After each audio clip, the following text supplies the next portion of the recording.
Saludos a todas y a todos, bienvenidas, bienvenidos. Estamos en el Cafecito Sereno número 19, esta serie que inició en medio de la pandemia.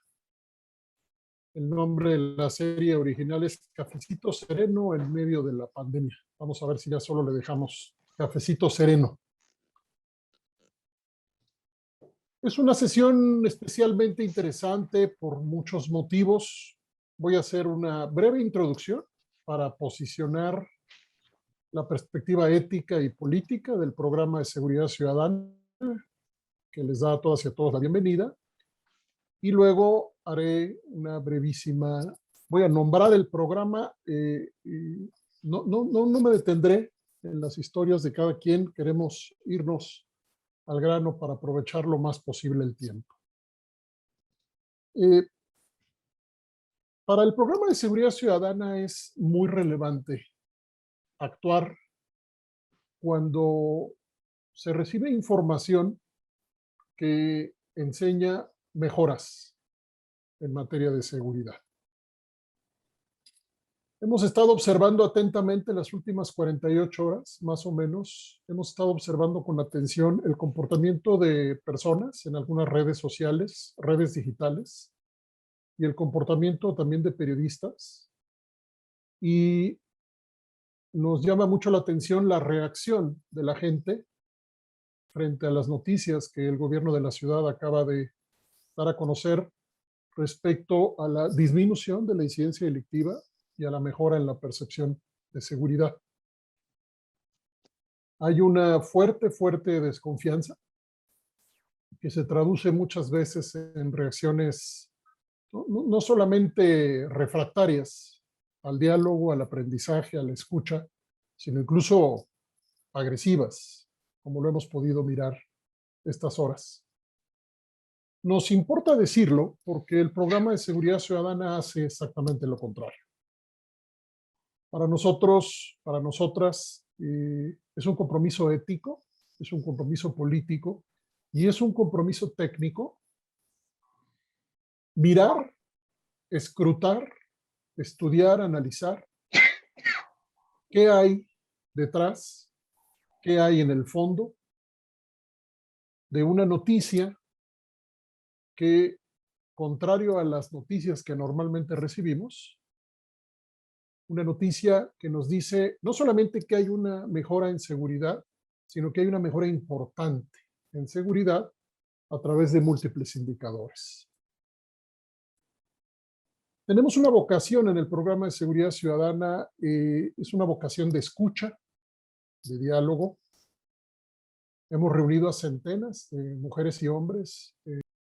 Hemos traído a personas de más de 10 países a diferentes eventos y esto nos ha enriquecido muchísimo porque aprendemos de la experiencia de todas y todos ustedes.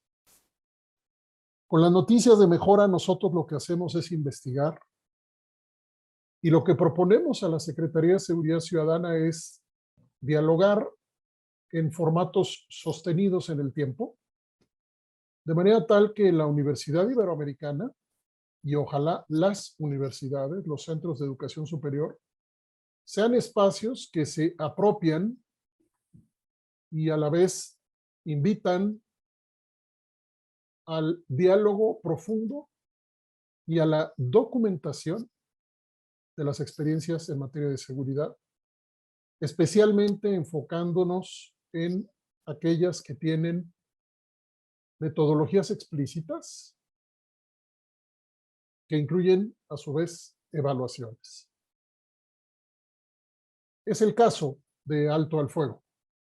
Este programa que la Secretaría de Seguridad Ciudadana y otras dependencias del gobierno de la ciudad vienen desarrollando y respecto del cual veníamos poniendo atención, haciendo insistentes preguntas al subsecretario Pablo Vázquez para saber qué pasaba con eso, qué resultados había, esperando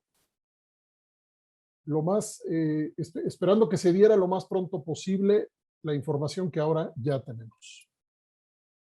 Así que esta sesión, como todas las sesiones del Cafecito, subirá al canal de YouTube del programa de seguridad ciudadana y esperamos que mucha gente se beneficie de lo que hoy conversaremos.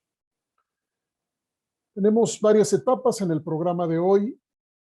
La primera exposición corre a cargo del doctor Rodrigo Canales Morales, quien hablará de la reducción de la violencia y el cambio organizacional en la policía, antecedentes de la estrategia Alto al Fuego. Le seguirá el subsecretario Pablo Vázquez Camacho. Él hablará sobre la estrategia Alto al Fuego, principales avances y resultados hasta el momento. Luego intervendrá Marta Montiel, quien es directora general de Prevención del Delito, y ella nos expondrá el balance entre disuasión, atención y servicios para la comunidad en Alto al Fuego. Después, Helke Enkerlin hablará de la asesoría, el acompañamiento y la evaluación de una práctica prometedora para la prevención y reducción de la violencia en México. Ella es directora de políticas públicas de Innovations for Poverty Action México. Olvidé decir que el doctor Rodrigo Canales es profesor asociado de la Universidad de Yale y hacemos el énfasis también de que tenemos a personas que son de la institución y a personas que son externas a la institución y que acompañan este proceso de una manera en la que nos explicarán. Nos es especialmente relevante desde el programa, como dije primero, la transparencia en cuanto a las metodologías, pero también nos es especialmente relevante que las secretarías de seguridad abran las puertas al trabajo, sobre todo al trabajo, al acompañamiento sostenido en periodos largos, con actores externos que pueden tener miradas diferentes, miradas complementarias, y que pueden proveer a un diálogo y a una relación que genere contrapesos. Rendición de cuentas. De manera tal que las secretarías, como lo hace la Secretaría de Seguridad Ciudadana de la Ciudad de México, deciden abrir las puertas en contrasentido a lo que hemos vivido por mucho tiempo y lo que se vive en muchos lugares todavía del país, donde es prácticamente imposible acceder siquiera incluso a la información más básica de lo que una Secretaría de Seguridad está haciendo.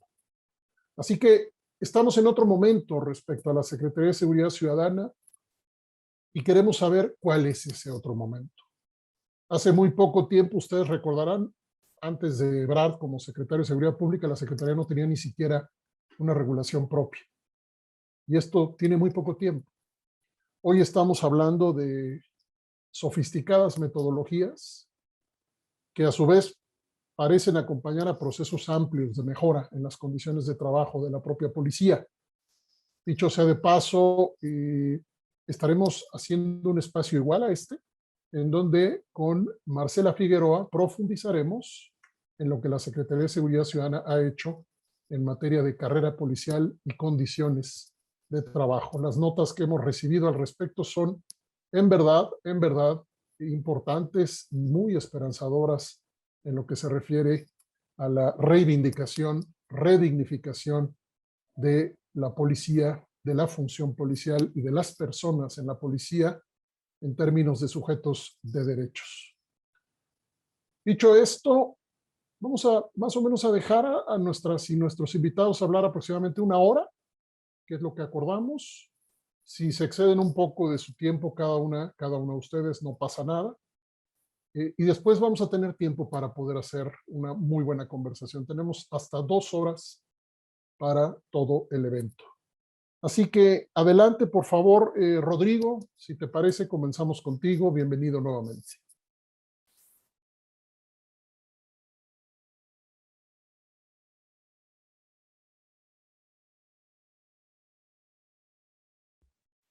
Muchísimas gracias. Antes que nada, quiero agradecerles la invitación para mí y para mis colegas. Como podrán ver, cuando empecemos a hablar de esto, van a ver que es un programa del que estamos muy orgullosos y que hemos invertido mucho tiempo, esfuerzo y emoción en él. Entonces, estamos de verdad muy agradecidos de poder estar aquí y platicar con ustedes. Nada más quiero ahorita confirmar que pueden ver mis diapositivas. Gracias. Em, Quisiera empezar por decir que pues, todo lo que voy a hablar ahorita es un trabajo conjunto entre la Universidad de Yale, Innovation through Poverty Action y el Gobierno de la Ciudad de México a través de la Secretaría de Seguridad Ciudadana. Y creo que van a poder ir viendo como que la parte que pone cada quien y cómo hemos colaborado. El programa en concreto de Alto al Fuego, que es del que vamos a estar hablando hoy, y yo en concreto voy a hablar de los antecedentes de la estrategia de Alto al Fuego, se inserta dentro de un programa más grande de investigación y de acompañamiento técnico que la Universidad de Yale, junto con Innovations for Poverty Action, ha estado trabajando desde hace varios años. No me extendo mucho, pero Innovations for Poverty Action es una organización internacional que se dedica a investigar con rigor políticas públicas para después acompañar la instrumentación de políticas basadas en evidencia. Entonces, acompaña siempre investigación rigurosa, la documenta, la disemina y busca después acompañar a gobiernos a que instrumenten esas políticas públicas. Y desde el 2017, a partir de la Universidad de Yale, hemos estado trabajando en un proyecto para entender cómo podemos mejorar el diseño organizacional de las policías en México y cómo podemos como que realmente acompañar desde el conocimiento técnico una mejor aproximación a la reforma policial en México y en Latinoamérica. Y en concreto, la colaboración con la Secretaría de Seguridad Ciudadana empezó desde el 2019, en donde hemos estado trabajando en este proyecto de disociación focalizada de la violencia. Y sí cabe decir que, aunque tenemos muchos socios en el país, la relación de colaboración que hemos tenido con la Secretaría de Seguridad Ciudadana es particularmente extensa, particularmente enriquecedora, y además ha sido una relación particularmente cercana en cuanto a la apertura que hemos encontrado en la Secretaría de Seguridad Ciudadana de hacer investigación para poder documentar realmente qué funciona y además documentarlo con rigor. Y voy a decir un poco más de esto más tarde.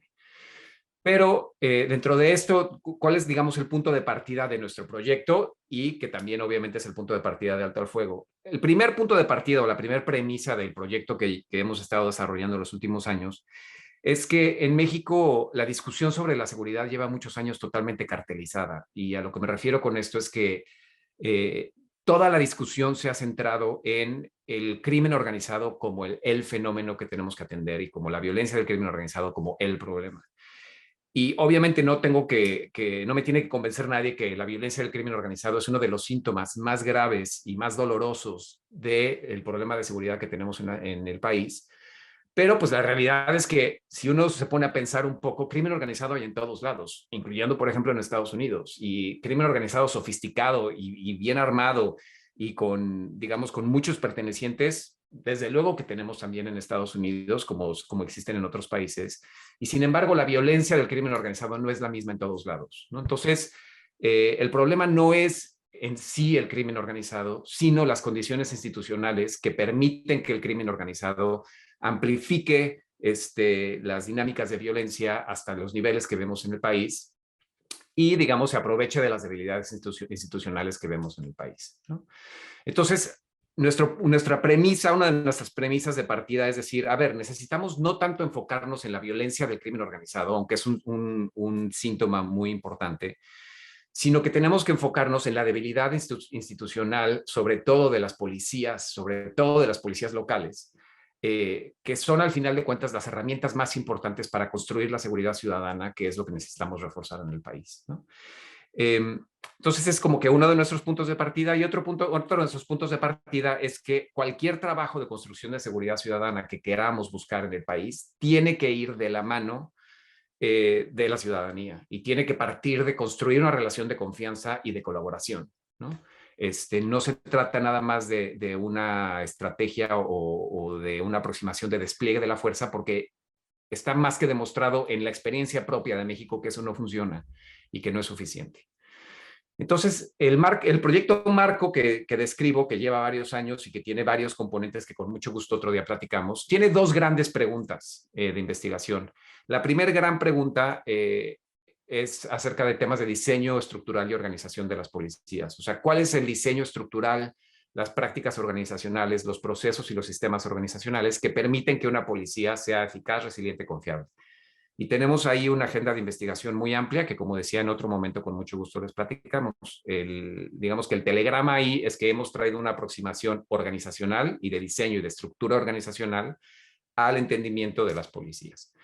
Y la segunda gran pregunta de investigación en la que se inserta el proyecto de Alto al Fuego es cómo puede una corporación policial, dado su contexto y dada su estructura organizacional, sistemáticamente construir una mejora en la percepción ciudadana de confianza y legitimidad, ¿no? Entonces es como que nuestra segunda gran pregunta de investigación, que es en la que, digamos, más intensamente hemos colaborado con la Ciudad de México en distintas iniciativas. Alto al Fuego es una de ellas. Ahora, ¿cuál es el punto de partida de Alto al Fuego y por qué nos interesó tanto traer Alto al Fuego a México? Hay una realidad que se replica una y otra vez en todos los lugares del mundo donde se estudia, no, para el crimen en general, para todos los crímenes en general, pero sobre todo para la violencia y las espirales de violencia en particular. Y esto es que cuando en un lugar empezamos a ver un aumento muy grande en niveles de violencia o de cualquier otro crimen, imaginemos, por ejemplo, el caso que vamos a hablar hoy de México, que es el caso de Plateros, que es el lugar en donde hemos estado trabajando en la Ciudad de México.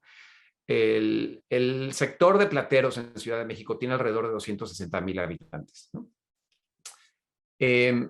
Cuando nos enfocamos dentro de ese, vamos a asumir que como policía, yo digo, oye, en Plateros hay mucho crimen y hay mucha violencia. En general, las policías tienden a pensar en el crimen y la violencia como basadas en lugares, ¿no? Entonces, hay un lugar en donde hay mucho crimen y mucha violencia, necesitamos desplegarnos más en ese lugar. Pero la realidad es que si abrimos la tapa de ese lugar y observamos con detenimiento, vemos que de una población de 260,000 personas, en realidad toda la violencia está no relacionada a los 260,000, sino a un porcentaje mucho más pequeño de esas personas. En el caso de Plateros estamos hablando de 160 personas, en donde la espiral de violencia en realidad es un ciclo de venganzas y de retribuciones y de relaciones complicadas entre grupos, pero que está muy focalizada. Es una proporción bastante pequeña de la población la que está involucrada en esta violencia, aunque parece, en los datos y en lo que se ve desde afuera, parece que es una violencia generalizada en todo el sector. Y luego, cuando nos enfocamos en el número de personas que están involucradas de alguna forma en la violencia y lo analizamos con todavía más cuidado y más rigor, nos damos cuenta que en realidad toda la violencia está a cargo o la han detonado un número todavía más pequeño de personas, que en el caso de Plateros son 50.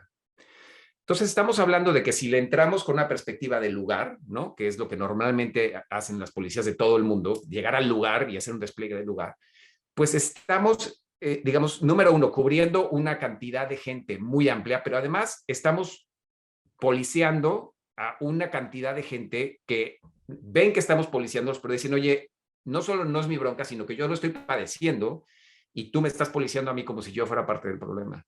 Mientras que en realidad nos tendríamos que estar enfocando en 50 de 200,000 personas. Y si logramos identificar y enfocarnos en esas 50 personas, podemos frenar las dinámicas de violencia que involucran a 160 personas y que están afectando a toda una zona que son 260,000. Ese es el principio de focalización del crimen en general y de Alto al Fuego en particular, y que es una filosofía que primero se diseñó y se ejecutó en Boston en los años 90, ahí se hizo famosa, y se ha ido replicando en ciudad tras ciudad, tras ciudad, tras ciudad, y en todas las ciudades donde se ha instrumentado bien la metodología y con fidelidad, se han visto reducciones impresionantes en los índices de homicidios, que son los índices de homicidios relacionados a espirales de violencia. Entonces, ese es el punto de partida filosófico, digamos, de Alto al Fuego. Y desde hace varios años, yo les diría que desde como el 2016 hemos estado empujando a que se haga un pilotaje riguroso de Alto al Fuego. Y nos había costado mucho trabajo porque es una metodología difícil, que implica muchas cosas. Y en esta administración logramos que la Ciudad de México estuviera abierta y encontramos más que apertura, encontramos una gran disposición a hacerlo. Vale la pena decir un par de cosas más acerca de la filosofía de Alto al Fuego y qué la hace diferente. Siempre que pensamos en estrategias policiales, tendemos a pensar en el despliegue de fuerza y en la parte disuasiva de la violencia. Y desde luego que eso es un factor importante, pero aquí es donde uno de los grandes diferenciadores de Alto al Fuego es que Alto al Fuego tiene 3 prioridades a las cuales se le da el mismo nivel de importancia. Y quiero recalcar que se le da el mismo nivel de importancia a las 3. El primer objetivo es focalizarnos en los homicidios, que es obviamente el delito que más agrava a una comunidad. Eso no significa que no es que nos importen los demás delitos, es que en el caso de Alto al Fuego y todos los esfuerzos de Alto al Fuego solamente se van a focalizar en homicidios y no van a estar preocupados por el resto de la criminalidad como a lo que nos estamos enfocando, ¿no? La segunda prioridad es que si estamos genuinamente haciendo un buen trabajo, deben de reducirse el número de arrestos. O sea, las espirales de violencia no se resuelven teniendo más arrestos. Y eso también lo hemos visto una y otra vez en la historia de todas las ciudades, incluyendo la Ciudad de México y el país de México. Entonces, si estamos haciendo un buen trabajo, debemos reducir los homicidios, pero también deberíamos estar reduciendo los arrestos. Y además, otra prioridad que se le da la misma importancia es construir mejor confianza entre la policía y los ciudadanos. Perdón, me están aquí picando la espalda. Tema, dame un segundo. Y digamos, los 3 factores que se conjugan para perseguir estas 3 prioridades que se le dan la misma importancia es, por un lado, partiendo de la identificación muy clara de quiénes son los actores que genuinamente están generando violencia. Entonces, se balancean 3 piezas. Una es una comunicación directa, en donde se les hace saber que están identificados como generadores de violencia y que necesitan cambiar su comportamiento urgentemente, y si no dejan la violencia, están en riesgo de que los maten, pero además están en riesgo de que todo el sistema de justicia les aplique, digamos, los atienda o se enfoque en ellos con tal nivel de rigor que seguro los vamos a agarrar por algo, porque nos estamos enfocando en ustedes, porque ustedes están generando la violencia. Entonces, se les hace llegar ese mensaje directo de que están en riesgo y además están siendo observados muy de cerca por todo el sistema de justicia. Pero en paralelo y con la misma claridad, se les informa que hay una oferta de servicios sociales diseñados específicamente para ellos, para ayudarles a cambiar su comportamiento si así lo desean, ¿no? Y es este balance entre se va a aplicar una serie de medidas legales y de disuasión muy certeras, rápidas y severas si siguen generando violencia, pero al mismo tiempo, si están dispuestos a salir de las dinámicas de violencia grupales que están en este lugar, les vamos a dar una serie de servicios diseñados específicamente para ustedes. Esos son como el principio filosófico que ahorita mis colegas hablarán con más detalle. Como les decía, es una metodología que la queríamos traer a México porque ha tenido resultados, además muy bien documentados en muchos lados, muy positivos. Y pensamos que las condiciones del contexto local de violencia para Alto al Fuego era similar, en el sentido de que hay una alta incidencia de homicidios y lesiones por arma al fuego y muchas de ellas relacionadas con dinámicas grupales, ¿no? Sabemos que hay un énfasis en enfocar, en la Ciudad de México, en enfocarnos en los grupos altamente organizados y de mercados violentos. Y encontramos en la Ciudad de México una gran apertura organizacional a hacer bien la instrumentación de la metodología, ¿no? Y además una gran apertura del gobierno de la Ciudad de México en acompañar esto con servicios sociales especializados. Para que me vean. Decía, era importante para nosotros también decir, a ver, ¿en qué se parece México a todos los demás contextos en lo que se ha hecho y en qué es diferente? Similitudes, la falta de confianza entre la ciudadanía y la policía, sobre todo en las comunidades afectadas por la violencia, es sorprendente familiar. Si ustedes van a Oakland, a la comunidad negra en Oakland, que sufre más de violencia, odian a la policía, ¿no? Entonces, esas condiciones son sorprendentemente similares. La cultura de no colaboración entre distintas instituciones del sistema de justicia es muy similar. La concentración, este principio de que la violencia se concentra en una población muy reducida también se comparte, y que la transmisión de la violencia se da por vínculos sociales y redes de riesgo, también encontramos que es una similitud que es idéntica, ¿no? Ahora, hay diferencias importantes. El sistema de justicia, de procuración y de prevención de justicia es diferente en México, y entonces las palancas legales que se pueden usar son diferentes y se tuvo que hacer un proceso de adaptación muy cuidadoso. Y obviamente en México sabemos que en algunos casos puede haber influencia del crimen organizado en los grupos locales, aunque con gusto podemos platicar de esto después porque ahí creo que hay un factor bien interesante en México, que tenemos muchos mitos que en la realidad parece que no se reflejan tanto. No voy a brincar esto porque ya estoy en tiempo, pero solo quisiera en esto decir que instrumentar una intervención como alto al fuego implica sí el acompañamiento técnico en el campo, pero sobre todo que implica un cambio organizacional profundo. ¿Por qué? Número uno, porque necesitamos hacer un cambio de filosofía. Si la policía normalmente se enfoca en lugares, aquí tenemos que cambiar la filosofía, que nos tenemos que enfocar en confianza de la comunidad para encontrar a los más violentos y para trabajar con los más violentos, nada más. Entonces es cambiar de un enfoque en lugares para enfocarnos en las personas, tanto las personas que sufren de la violencia como las personas que están generando la violencia, ¿no? Y eso implica que necesitamos tener mensajes y mensajeros legítimos e implica que tenemos que partir de una relación de confianza con la comunidad. Todo esto implica un cambio de filosofía y un cambio organizacional profundo. Y además también, alto al fuego, como lo van a platicar mis colegas, requiere de un nivel de colaboración entre los distintos actores del sistema de justicia mucho más profundo, porque otra vez estamos tratando de identificar quiénes son estos generadores de violencia y por lo tanto tenemos que compartir mucha información entre la Fiscalía, la Policía de la Ciudad de México, las distintas áreas de la Policía de la Ciudad de México, el sistema penitenciario, etcétera, ¿no? Y ese nivel de colaboración, como lo platicaba Ernesto hace rato, no se da normalmente en México, al contrario, ¿no?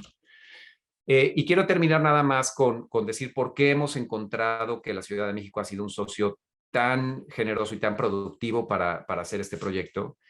En esta administración en particular, que fue con la que pudimos por fin traer alto al fuego, encontramos que la filosofía del gobierno de acercar el gobierno a la gente va muy de la mano con el punto de partida de alto al fuego, que es que tenemos que trabajar con la comunidad para juntos identificar quiénes son los generadores de violencia y qué necesitan, ¿no? También en esta administración encontramos un genuino compromiso con que el enfoque de seguridad debería ser a partir de la inteligencia y no tanto a partir de la fuerza. Y además, en esta administración encontramos una particular apertura y disposición para priorizar una mejor relación y una mejor integración con la Fiscalía, que era fundamental para un proyecto como Alto al Fuego. Y eso es una de las cosas con la que hemos batallado en otros lados en México y que con esta administración hemos logrado un nivel de colaboración que no hemos visto en otros lados. Entonces, con esto quiero parar mi colaboración porque ya me pasé un minuto de lo que me tocaba de tiempo, pero pues obviamente feliz de hablar más del tema y de atender cualquier pregunta y comentario que pueda tener nuestros participantes. Muchísimas gracias. Gracias. Rodrigo, te vamos a tomar la palabra para tener otra conversación contigo para que puedas ampliar esto que insistes tanto del cambio organizacional. Sí, incluso tu lenguaje mismo es interesantísimo en términos de casi de contracultura respecto a la cultura hegemónica de cómo nos referimos a la policía normalmente en México y creo que en buena parte de la región. Gracias, Rodrigo, y enhorabuena. Pablo, por Ernesto, favor. muchas gracias a ti. Gracias, Pablo. Bienvenido nuevamente. Adelante.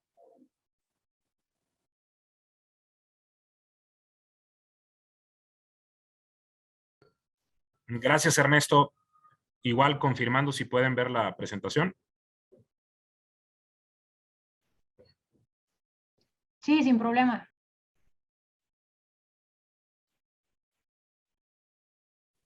Espérame. Listo. Y Ahí está, Pablo, gracias. Adelante. ¿Ven la pantalla de la presentación o la que avanza slides? Porque... La que avanza slides. La que avanza, sí. Entonces, 2 segunditos.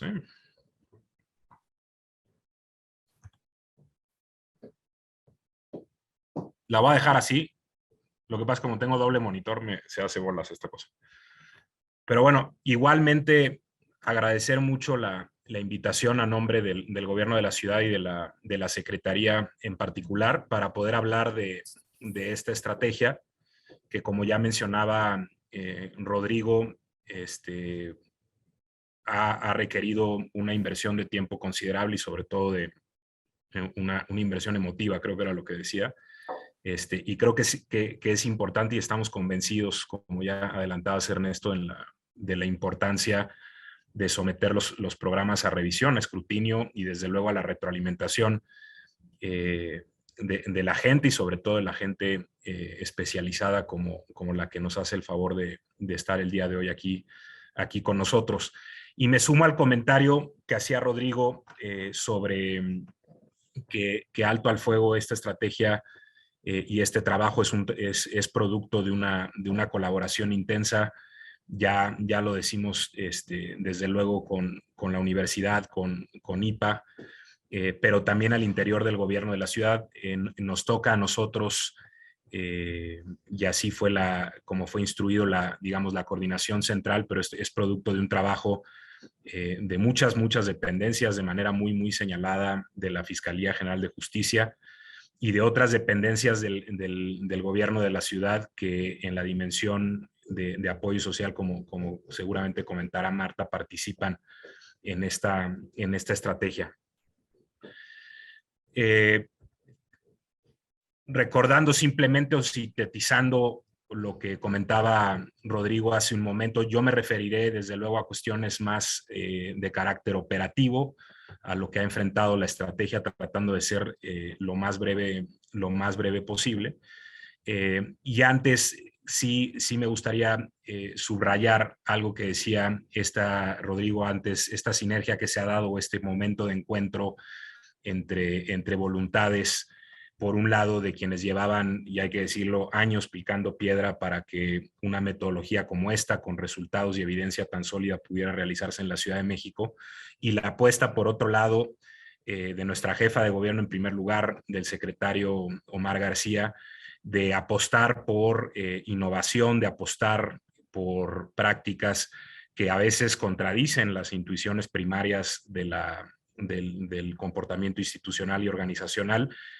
Para quienes hemos tenido la enorme oportunidad de trabajar en el servicio público, tiene un enorme valor por lo que es lo complicado que sabemos que es a veces contar con ese apoyo, con esa voluntad política de hacer las cosas y hacerlas de cierta forma. Entonces, en ese sentido, creo que hubo un momento de enorme virtud, donde se alinean y se han alineado visiones de manera muy afortunada. Tenemos nuestros 4 objetivos, ya los mencionaba Rodrigo, los desglosamos de esta forma: la reducción de homicidios dolosos, de lesiones, el mitigar la reincidencia delictiva, que es, digamos, con un objetivo hermano de la reducción de arrestos, ambas cosas importantes, y desde luego el incremento en la percepción de seguridad y la confianza en el gobierno y en las instituciones a partir de los supuestos de concentración de los que hablaba Rodrigo, y poniendo énfasis quizá en este elemento importante. En la violencia, el rol de víctima y victimario es intercambiable muchas veces en la vida de las personas a las que dirigimos estos esfuerzos, y también entender que a veces, cuando hablamos de factores de riesgo, quizá uno de los factores de riesgo más importantes es la proximidad social en redes sociales con personas que están involucradas en violencia. Aumenta increíblemente la probabilidad de que una persona sea víctima o se convierta en ofensor. ¿Cómo se ha trabajado? Mencionaba Rodrigo la importancia de institucionalizar procesos y de que las cosas se hagan en apego y a la disciplina de un método, y poniéndolo, digamos, en nuestros propios términos, como en el equipo entendemos los pasos de la metodología. Básicamente lo que hacemos todo el tiempo es un análisis del problema de la violencia. Ahorita me refiero a cada ícono.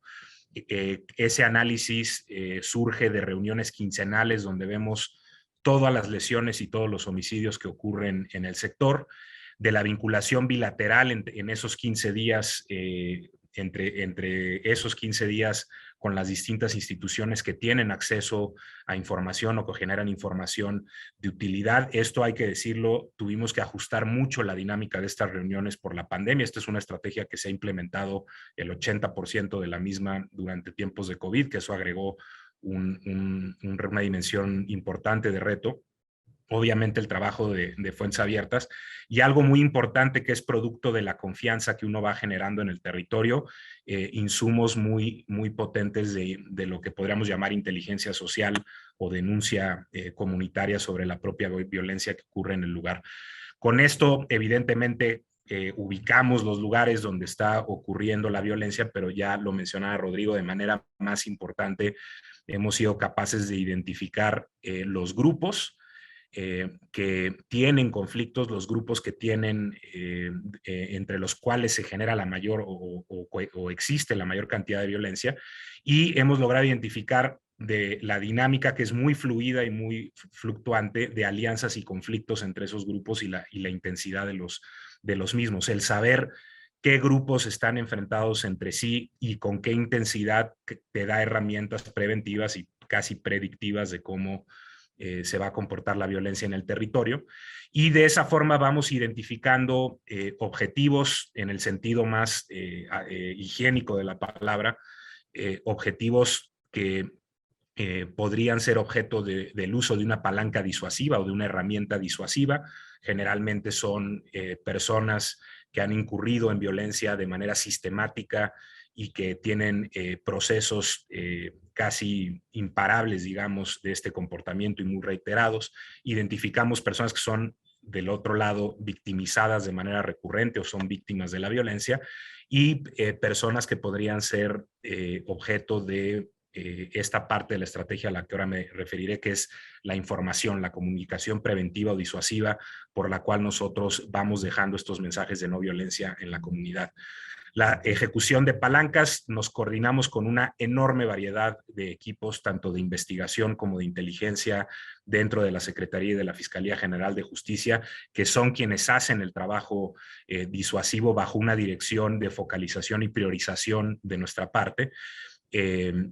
Trabajamos con la coordinación de alto impacto de la Fiscalía, con la coordinación de delitos de género y atención a víctimas, con la coordinación de procesos, donde está el área de mandamientos judiciales.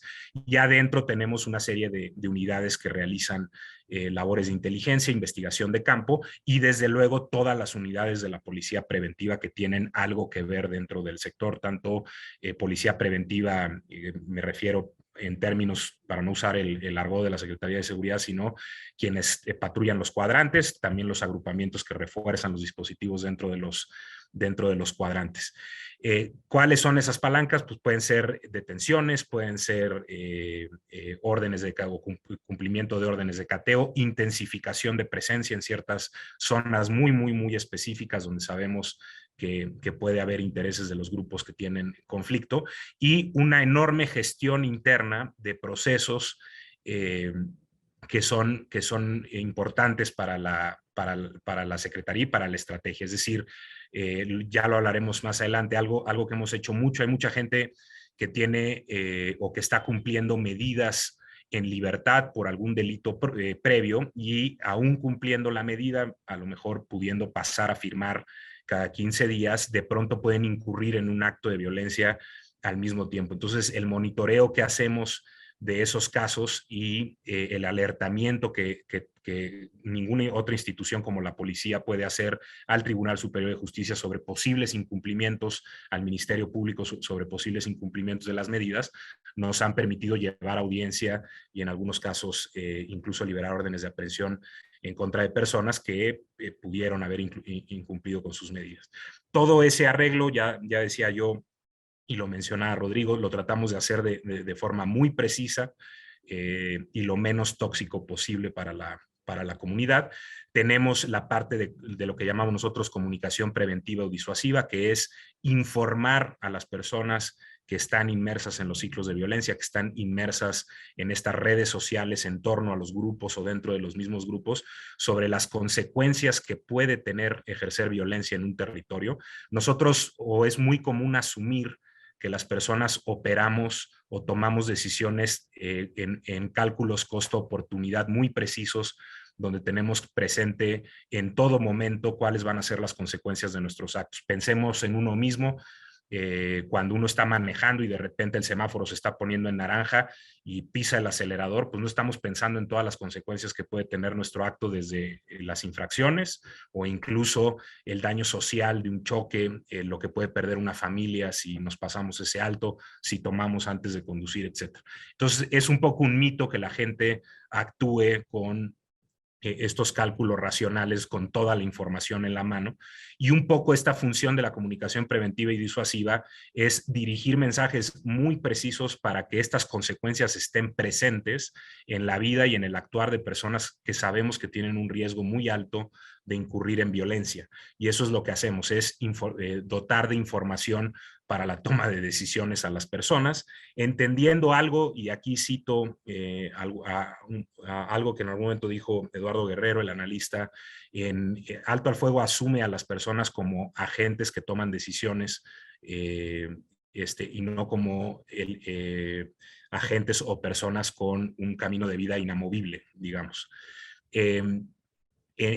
Parte de esta comunicación también, como ya mencionaba Rodrigo, implica informar a la gente sobre el gran abanico de opciones que se tienen, que el gobierno de la ciudad tiene para todos, y es una lógica, una inspiración del gobierno de la ciudad, el que los servicios sean universales, y algo que estamos buscando es evitar la autoexclusión o la autocensura de los servicios y del apoyo del gobierno de personas que pudieran estar involucradas o que pudieran haber sido o estuvieran cercanas a la violencia. Las consecuencias del sistema de justicia es una cosa, el acceso en tanto ciudadano de la Ciudad de México a servicios y apoyos es otra, y muchas veces se desconoce, y ese desconocimiento hace que la gente no se beneficie, y la falta de beneficio hace que muchas veces caminos de vida que pudieron haber cambiado de dirección no lo hicieran a tiempo. Entonces es proveer esos mensajes de manera focalizada, como todo lo que hace la estrategia.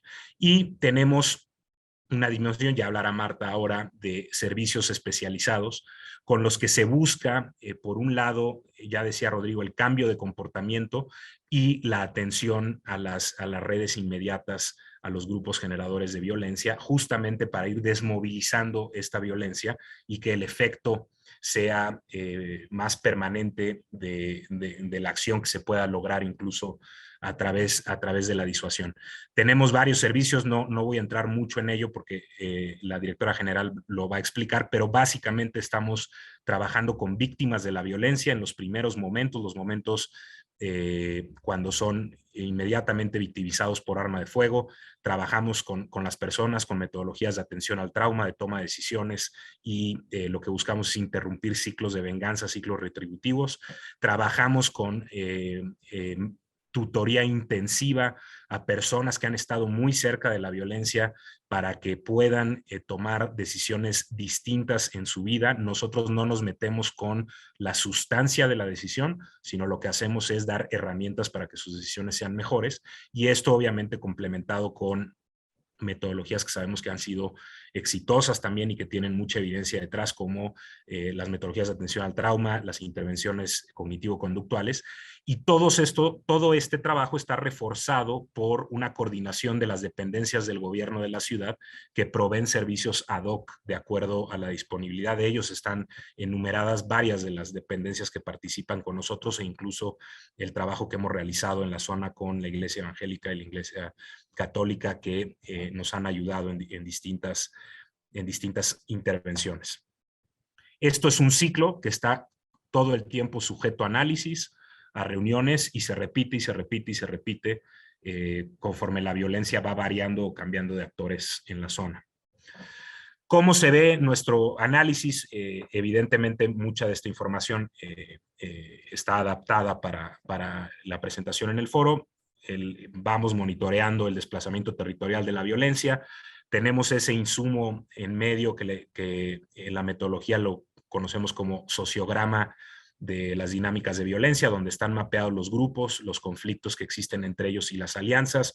Donde hay mayor intensidad de conflicto es donde intervenimos primero, de manera priorizada. Luego hacemos esto de abajo, que es un scorecard.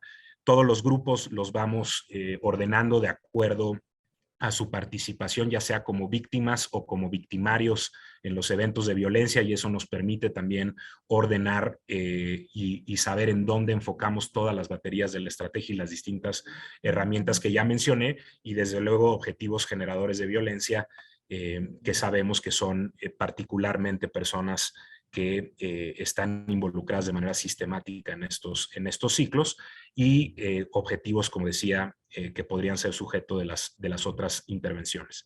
Algo que trabajamos de manera muy útil con el equipo de Construyendo Policías Eficaces Resilientes, Yale e IPA, es un monitoreo permanente de cómo se dosifican las diferentes herramientas en cada uno de los grupos. Entonces, lo que hacemos en este seguimiento es que tenemos los grupos según su victimización y participación, y vamos monitoreando qué tipo de intervención se va realizando con cada grupo, y eso nos permite luego conocer o ir identificando si los comportamientos de ese grupo o la violencia asociada a ese grupo va variando. ¿Cómo se ven las intervenciones? Estas son intervenciones disuasivas, ya les comentaba las herramientas, detenciones o cateos o presencia. Ejemplos, todos los logos son la variedad de grupos de coordinación, operativos y de investigación que trabajan con nosotros, que participan de manera en coordinación con la estrategia. Y lo que vamos haciendo es que tenemos también un mapeo de dónde sucede cada una de estas intervenciones, y hemos ido, y todo esto todavía es trabajo que estamos construyendo, tratando de asignar también valores a las distintas acciones para poder ir descartando aquellas que a lo mejor podríamos haber pensado nosotros que tenían un fuerte impacto en las dinámicas de violencia, pero que terminaron siendo completamente inocuas. Todo esto, como ya refería Rodrigo, en aras de que la acción disuasiva tenga un equilibrio eficiente, es decir, lo menos numerosa, lo más potente posible, para hacerlo menos tóxico en la comunidad. En cuanto a la comunicación preventiva y disuasiva, este es el tipo de ejercicios. Y preguntan cómo llega uno y da estos mensajes a los distintos miembros de la comunidad o a las personas que sabemos que pueden ser generadoras de violencia en el futuro. Desde asistir a la casa, aprovechamos los momentos también de cumplimiento de algunas medidas en libertad. Incluso hemos tenido noticia de que algunas de estas personas han sido detenidas por alguna otra razón, entonces acudimos obviamente con permiso de las autoridades competentes, a establecer ¿cómo se llama? El informar a estas personas en el contexto a lo mejor de la detención de un delito menor, sobre hacerles saber que hay consecuencias por el ejercicio de violencia. Y entonces aprovechamos distintos momentos en los cuales para nosotros es importante enviar estos mensajes, que no son otra cosa que mensajes que nos permiten hacer consciente a la gente de las consecuencias de sus actos, no solo desde el punto de vista penal o legal, sino también sensibilizar a la gente sobre el impacto de la violencia en las comunidades inmediatas. Todas estas personas, y esto quizá es algo que esta estrategia rompe contra las intuiciones e instintos regulares de la acción policial tradicional, todas estas personas son miembros de una familia, todas estas personas son padres, hermanos, hijos, y al final del día tienen intereses en su comunidad, y todas estas personas son, aunque a veces parece increíbles, capaces de ver y racionalizar el impacto de la violencia en su entorno inmediato. En algunos casos, tampoco estamos diciendo que sea infalible, no es así, y esos son los casos, desde luego, que ameritan otro tipo de tratamiento. Y el ejemplo de despliegue de servicios especializados, ya lo comentará la directora general, pero estamos en el territorio también atendiendo a las víctimas de la violencia, trabajando en la mejora de toma de decisiones de las personas involucradas en violencia, y desde luego cuando uno inicia un proceso de atención con alguna persona muy focalizada, inmediatamente, esto no es secreto para nadie, te das cuenta que hay todo un contexto familiar alrededor que también queremos atender y ya se explicará más adelante. ¿Qué ha pasado con Alto al Fuego? Estamos en un proceso no acabado de evaluación. Es complejo, sobre todo por la escala, el poder decir de manera directa, y además sería injusto con toda una serie de esfuerzos que se han estado realizando en la propia ciudad y en la zona, atribuir a la estrategia, digamos, la totalidad del éxito en reducción de violencia, pero desde luego, y lo comentamos y así muchas veces lo platicamos con Rodrigo, estamos seguros que no hemos sido para nada irrelevantes, y justamente estamos en ese punto de construir mecanismos de evaluación que nos permitan tener mayor certidumbre sobre el impacto que ha tenido Alto al Fuego en la zona. Pero los homicidios, en lo que va del inicio de la estrategia, se han reducido en Plateros 51%, las lesiones de 2020 a 2021, y ahorita explico por qué lo refiero así, se han reducido 17%. Esto está en línea con las metas y lo esperado del posible impacto, el impacto de la estrategia, y sentimos que en este rubro, en lo que tiene que ver al comportamiento de la violencia, la estrategia sin duda ha tenido un impacto positivo que se ha insertado y ha acompañado las reducciones de violencia en el resto de la ciudad, donde ya se refería con anterior, ya lo decía Rodrigo, se tiene una estrategia de acción basada y guiada por la inteligencia y la investigación, enfocada en generadores de violencia, y muchos de los elementos de Alto al Fuego que he mencionado, creemos, han profundizado el efecto de la estrategia general del gobierno de la Ciudad de México en la ciudad. Esos son, en ese sentido, los datos de violencia. Mencionar algo de forma interesante, algo que nos brincaba un poco cuando iniciamos la estrategia, es que se mantenía siempre un ratio donde las lesiones por arma de fuego eran menores a los homicidios, y eso parece que no es algo que uno esperaría que fuera normal, siendo que muchas veces el homicidio es digamos, el producto último de un conflicto, de una lesión, por decirlo de alguna forma. Algo que empezamos a hacer es que el equipo ha monitoreado de manera muy cercana todas las emergencias por disparos, todas las emergencias por lesiones por arma de fuego en la zona, y hacemos un seguimiento casi artesanal de los mismos, y hemos logrado identificar o registrar en Plateros lesiones que no necesariamente han llegado cada año a la estadística oficial de carpetas de investigación. Esto para nosotros, aunque pareciera lo contrario, es algo muy positivo porque nos permite ver la dinámica de violencia de manera completa, es decir, no nos perdemos partes de la historia de la violencia en la comunidad, además de que se ha registrado ya con esa metodología en marcha un descenso en las lesiones. ¿Por qué la diferencia en lesiones? Hay muchísimas razones. A veces las personas, muchas veces no denuncian, a veces quienes entran en conflicto se arreglan entre las personas, incluso al ser una lesión por arma de fuego, o muchas veces las lesiones quedan registradas en la Ciudad de México, pero no necesariamente en el territorio de Plateros. Sucede mucho que las lesiones quedan registradas en los lugares donde se dio atención médica a la persona. Ese conjunto de variables son las que nos han permitido ir mapeando mejor la violencia. ¿Por qué Plateros es importante? Solamente mencionarlo, en homicidios, aún con las disminuciones en toda la alcaldía Álvaro Obregón y en el sector Plateros, Plateros se mantiene como el sector dominante en términos de su contribución a la violencia, en este caso de la alcaldía Álvaro Obregón. En términos de homicidios, Plateros representa siempre un poco más del 30% de todos los homicidios de Álvaro Obregón, y en términos de lesiones, cerca del 40 o 50, al revés, perdón, del 40 o 50 en homicidios y el 30-40% en lesiones. Esto nos habla también de la importancia de usar los recursos donde más se necesitan por su contribución a la violencia. Se enumeraron los resultados, entiendo que por ahí Ernesto se los hizo llegar, no me voy a detener en ello. Importante la confianza que ha habido de parte de la comunidad en términos de acercarse, confiar en la estrategia, de proporcionar información, de trabajar con nosotros, y de la cobertura que estamos teniendo con los servicios de atención. Prácticamente al 70, un poco más del 70% de las personas que han sido víctimas de la violencia han podido ser atendidas por la estrategia.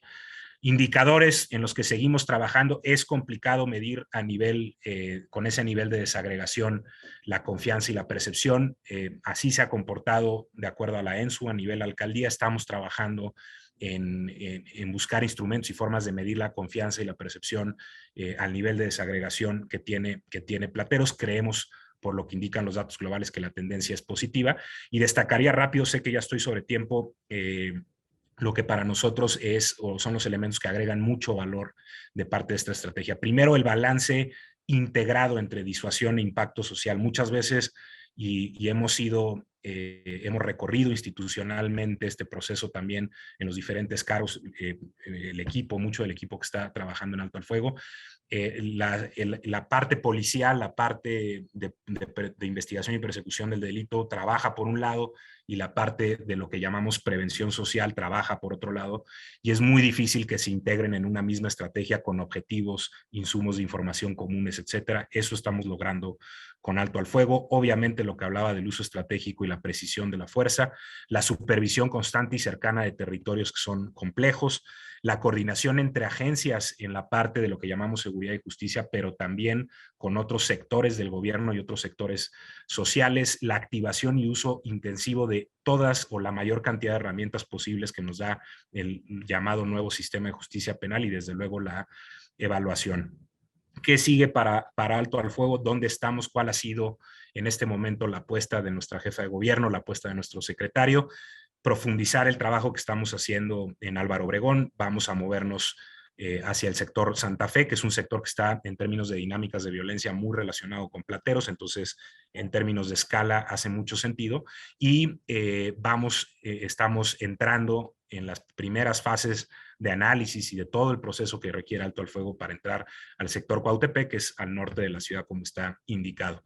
¿Qué necesitamos? Evaluación, profundizar la institucionalización, fomentar la participación más activa y organizada de las comunidades en torno a la estrategia. Es algo que sabemos que es un reto y un tema que debemos trabajar más fuerte, y mantener una rigurosa disciplina de los mecanismos gerenciales de apego al modelo. El tener ciclos de gestión, el tener reuniones periódicas, el tener metodologías establecidas, solo ayuda a que la estrategia desde luego tenga éxito, pero también sea escalable y replicable, y eso repercute desde luego en la institucionalización de lo mismo. Reiterar que esto ha sido un esfuerzo grande, un esfuerzo de muchísimas personas. Agradecer muchísimo a Rodrigo, a todo su equipo, por el trabajo que hemos realizado de forma conjunta, y desde luego a quienes como hoy tienen interés en esta estrategia, que estoy seguro que entre más se discuta y más retroalimentación pueda tener y podamos todos detectar fallas, oportunidades, será cada vez mejor y podrá beneficiar a personas no solo dentro de la Ciudad de México, sino fuera de esta. Muchísimas gracias. Gracias, Pablo. Súper interesante. Y te dejo, Pablo, dos temas. El crecimiento del programa, si puedes más adelante reflexionar un poco sobre eso. Siempre nos preocupa el crecimiento de las intervenciones, pues por motivos obvios en términos de control de las mismas. Y lo otro es, si puedes regresar más adelante también a estos mecanismos de evaluación que están siendo diseñados o perfeccionados. Por favor, gracias. Adelante, por favor, Marta Montiel, bienvenida nuevamente, te escuchamos. Muchas gracias.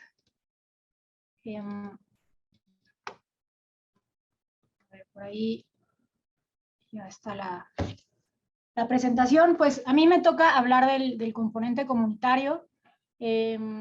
Por supuesto, en mi caso, la parte más noble e interesante que tiene la estrategia. Realmente la estrategia per se es disuasión, focalización y disuasión, que es mucho de lo que el doctor Rodrigo y el subsecretario ya expusieron.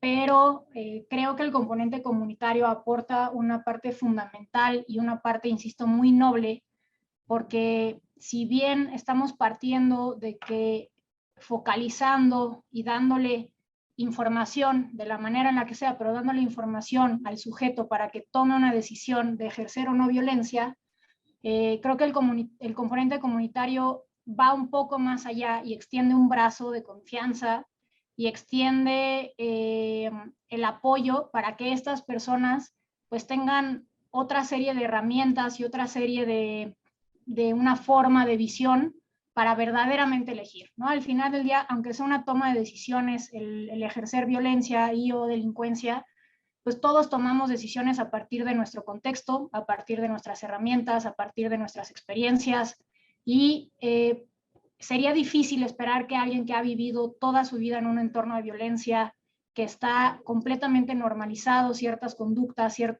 ciertas formas de vincularse a los grupos, de la nada decida cambiar, y aún si lo decide, saber cómo cambiar, ¿no? Entonces creo que esa es la belleza del componente comunitario.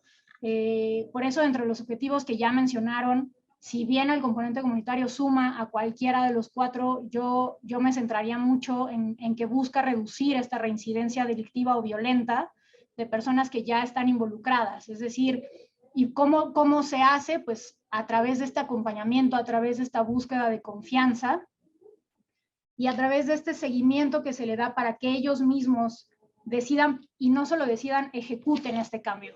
Entonces, ¿cómo se hace? ¿Cómo construimos esta confianza y cómo reducimos este riesgo de daño? Ya lo comentaba el subsecretario, las 2 principales estrategias de acercamiento son sanar y mentoría, ahora las explico, y además van complementadas o derivadas a una serie de talleres que son precisamente este trabajo ya más profundo que se hace con la población. Entonces, partimos de una estrategia que tiene una identificación del individuo, cuál es su entorno, cuál es su contexto, cuáles son características, si es víctima, si es victimario, al menos en el momento que está siendo atendido, ¿no? Muchas veces sabemos que estas espirales, quien es víctima tiende a ser victimario más adelante o anteriormente y viceversa. Entonces, a partir del momento o la razón por la cual nos acercamos a ellos, se busca entenderlo más, acercar la opción más viable dado el contexto del momento, y bueno, a partir de ahí construir con ellos este nuevo proyecto donde la violencia no debería de tener, digamos, cabida, ¿no? Acá un poco igual el equipo al frente. Yo ahí quiero hacer un paréntesis y platicar un poco que esta estrategia tenemos el honor o tengo el honor de coordinarla desde la Secretaría de Seguridad Ciudadana, y esto quiere decir que la gran mayoría de los compañeros que ven en esa imagen son policías.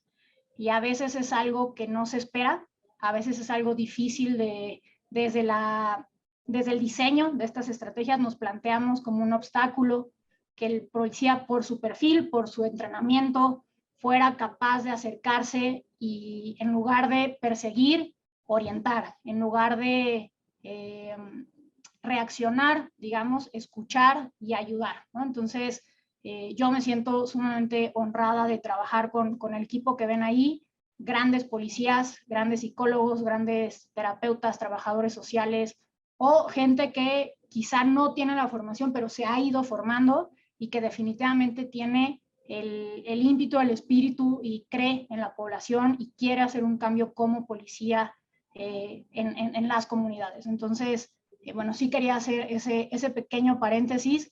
Esto no es propio de Alto al Fuego, creo que hay muchos policías en esta secretaría con esa visión y ha sido un verdadero placer descubrir y romper un poco estos paradigmas que nosotros mismos teníamos cuando se empezaron a pensar estas estrategias, y descubrir que el policía puede ser un gran aliado en este tipo de estrategias de intervención más comunitaria. Entonces, bueno, empezando por la primera iniciativa, estaba dirigida a las víctimas directas o indirectas de violencia armada, ya sea, digamos, por arma de fuego, por algún tipo de lesión menor o arma blanca, y ofrece una serie de apoyos, pero está basada, su objetivo es ganar confianza en un momento de altísima vulnerabilidad, que es cuando la víctima, directa o indirecta, acaba de recibir esta lesión, este atentado, y su vida realmente empieza a caer en un caos, tanto familiar como económicamente. Entramos ahí, ofrecemos esta mano amiga, muchas veces en el hospital, pero muchas veces directamente en domicilio, que también es algo un tanto sorprendente, ¿no? La capacidad que tienen los compañeros de lograr ganar esta confianza, de explicar cómo una iniciativa de gobierno puede ayudarles, que verdaderamente les va a responder ante sus necesidades. Se evalúa el riesgo para ver, digamos, esto muy de la mano, por supuesto, con el componente que nosotros llamamos de justicia, que es lo que el subsecretario principalmente expuso, y atendemos a estas víctimas de diversas maneras. Los principales apoyos que se dan, bueno, la gran mayoría de estas tienen una situación económica fuerte, que además se ve afectada por la situación de las lesiones. Entonces, se han dado despensas con productos básicos, apoyos en curación, en insumos médicos. Muchos de ellos son familias con menores, entonces la atención al bebé. Otros dos principales, quizá el principal de todos, la contención psicológica o emocional. Son personas que están viviendo un trauma, que están en crisis y bueno, que necesitan mucho de esta contención, de este manejo emocional inicial.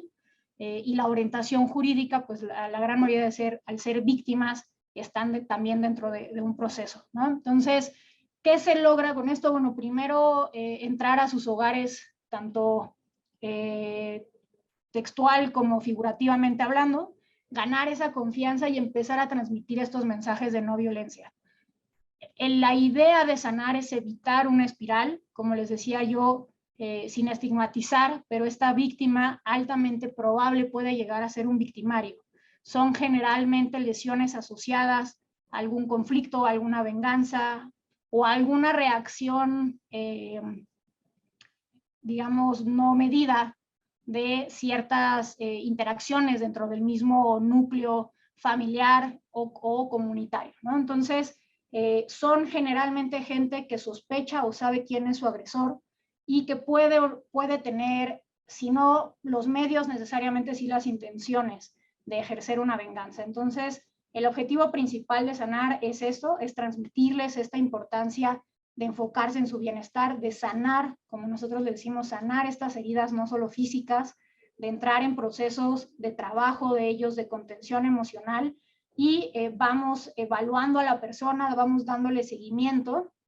Sanar es una estrategia que entra y sale relativamente rápido, hablando en periodos de tiempo, una vez que la persona no da indicios de fuertes ganas o interés de venganza, y mucho menos los medios para ello.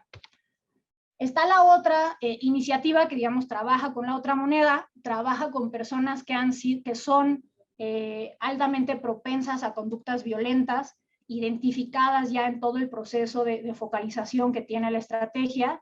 Y bueno, acá es un proceso mucho más largo, yo diría mucho más complejo también. Al no ser víctimas, la excusa de acercamiento es más difícil, la confianza es más difícil de construir, pero se basa dentro del mismo principio, ¿no? Establecer esa relación de confianza, un trabajo en este cambio de mentalidad y mensajes constantes de no violencia, derivado del entorno que ellos mismos van comentando o de los grupos con los que se van juntando. ¿Qué hace? Bueno, también busca dar apoyos, nuevamente algunos temas de despensas, insumos básicos, mucha gestión de identidad para que puedan, o de acceso a servicios que ofrecen las instituciones públicas, locales, federales, privadas a veces, orientación para que muchos de ellos retomen la escuela, tengan algún tipo de empleo, mucho emprendimiento realmente de lo que ellos saben hacer, orientación y atención psicológica y a veces jurídica, pero pongo, digamos, en los extremos 3 elementos fundamentales que pareciesen no ser acciones, pero que sin ello no se logra nada, ¿no? Y el primero es este establecimiento de confianza, que a veces nos toma mucho tiempo. Es una estrategia que no tiene los resultados que a veces el gobierno pide tener, ¿no? En este sentido de tener resultados ya, digamos, contundentes y medibles al mes. A veces es nada más cuánto tiempo logras pasar con la persona. para que este acompañamiento constante, que de verdad a veces es estar con ellos, ¿no? Pasar tiempo con ellos, conocerlos más, que te permitan entrar y conocer sus dinámicas, y bueno, el codiseño de un plan de vida lejos de violencia. Y esto nos puede llevar también un tiempo importante para ir, digamos, entendiendo ideas más claras, teniendo posibilidades y estructurando este caminito de cómo sí, cómo no, y a veces por el tipo de población con la que se trabaja, pues son 3 pasos para adelante, 1 o 2 para atrás, o 5 para atrás, ¿no? Y vas de nuevo y empiezas de nuevo, y es, digamos, un tema de estar ahí y hacerles saber que, a diferencia de muchas otras ocasiones, esta estrategia no te va a soltar, no se va a dar por vencida contigo. Entonces, esto es, digamos, mentoría. Insisto, es un proceso más amplio, más largo en tiempo por el tipo de característica de la persona con la que estamos trabajando. Y les decía yo, tenemos 2 grandes maneras de captación, que es víctimas a través de sanar, posibles ofensores o posibles quien ejerza posible violencia a través de mentoría, y la gran mayoría de ellos o su entorno cercano, ciertos familiares, a través de lo que va detectando ya el equipo en campo, son invitados a estos talleres socioeducativos, todos ellos basados en evidencia, todos ellos diseñados con distintos enfoques o distintos acercamientos, pero que definitivamente buscan lo que nosotros conocemos o le pusimos internamente como Fénix, que es terapia cognitivo-conductual 100%, diseñada exclusivamente o principalmente, perdón, para estos individuos en riesgo, para que aprendan a tomar decisiones, manejar emociones y, bueno, creo que el público que nos está haciendo favor de acompañarnos conoce perfectamente este tipo de intervenciones. Entonces,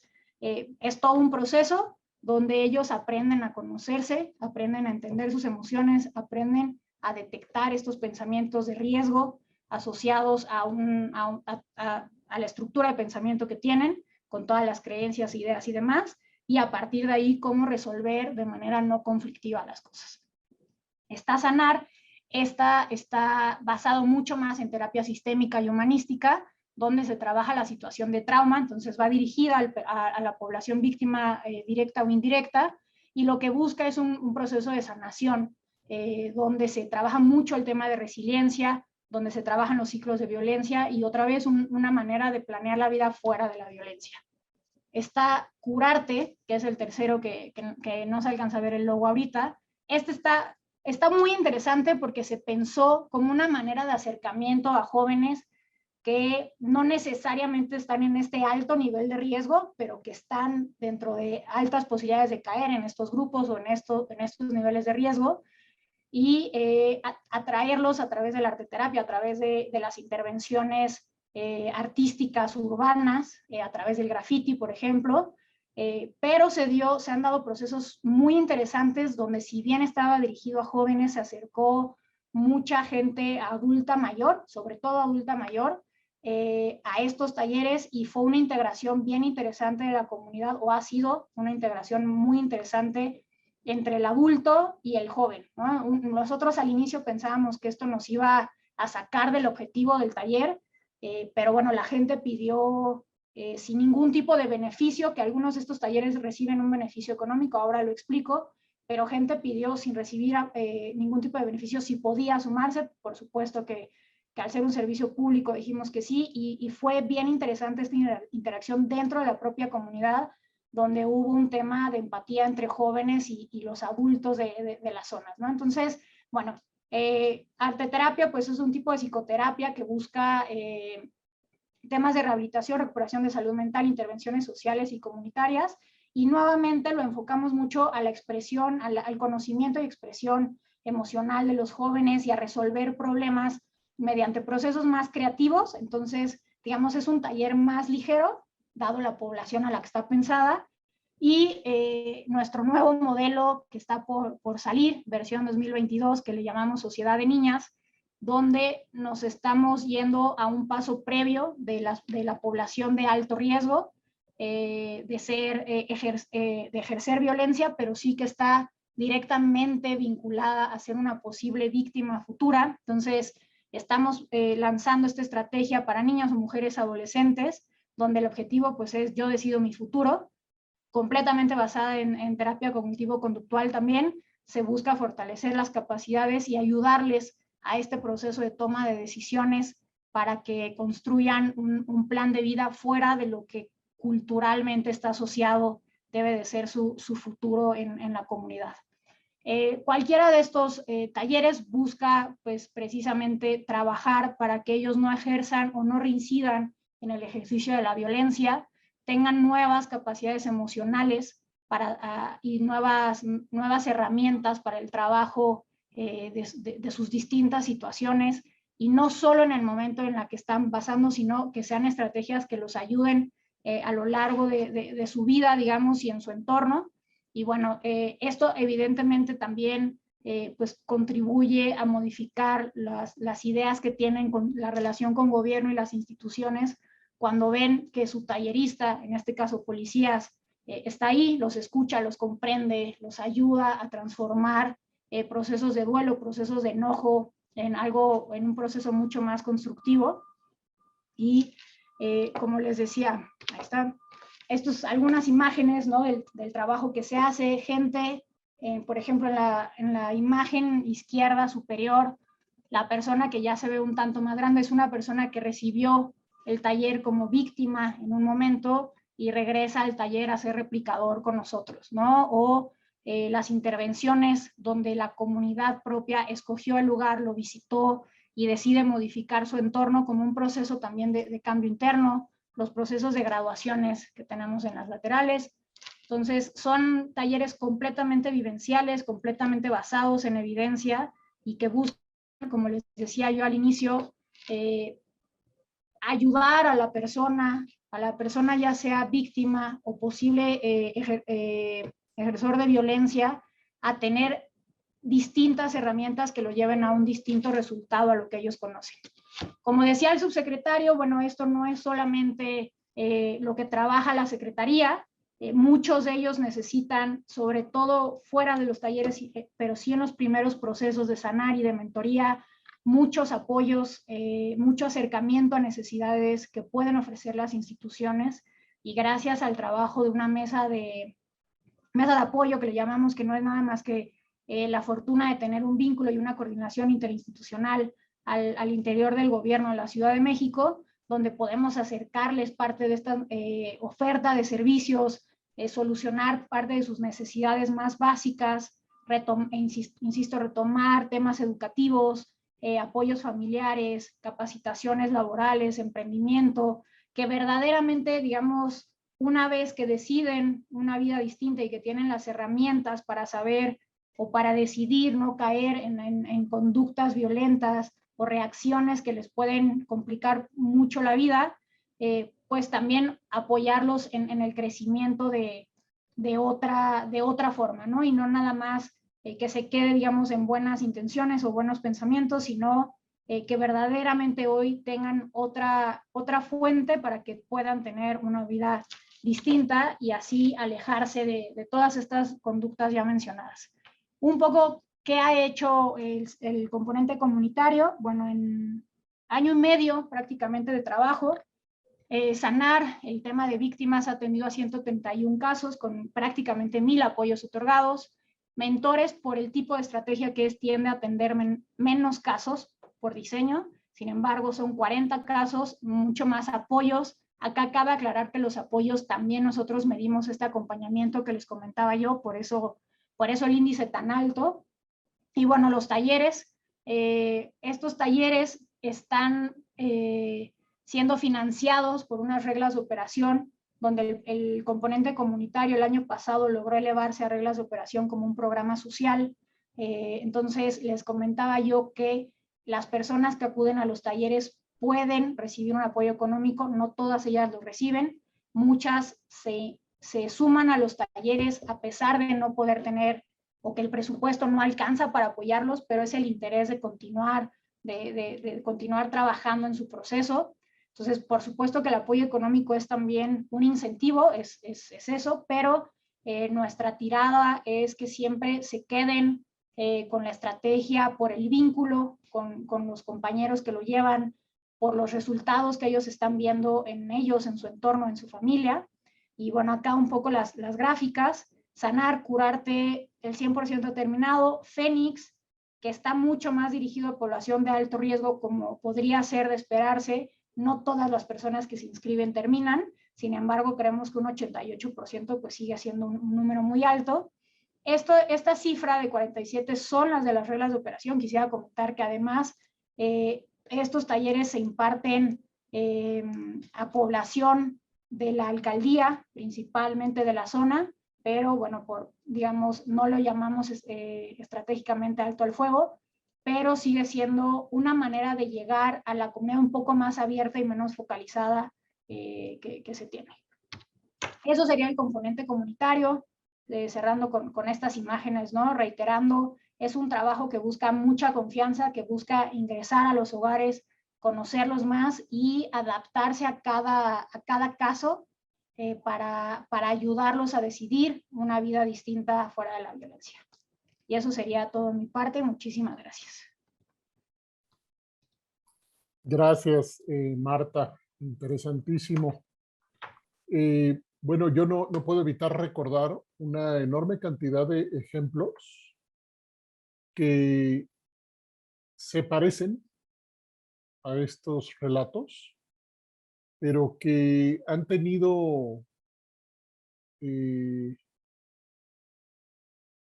normalmente existencia efímera en muchos lugares y desvinculación respecto a métodos de control de los programas, de las intervenciones. Entonces, sería interesante escuchar un poquito más, Marta, más adelante, escuchar un poquito más de cómo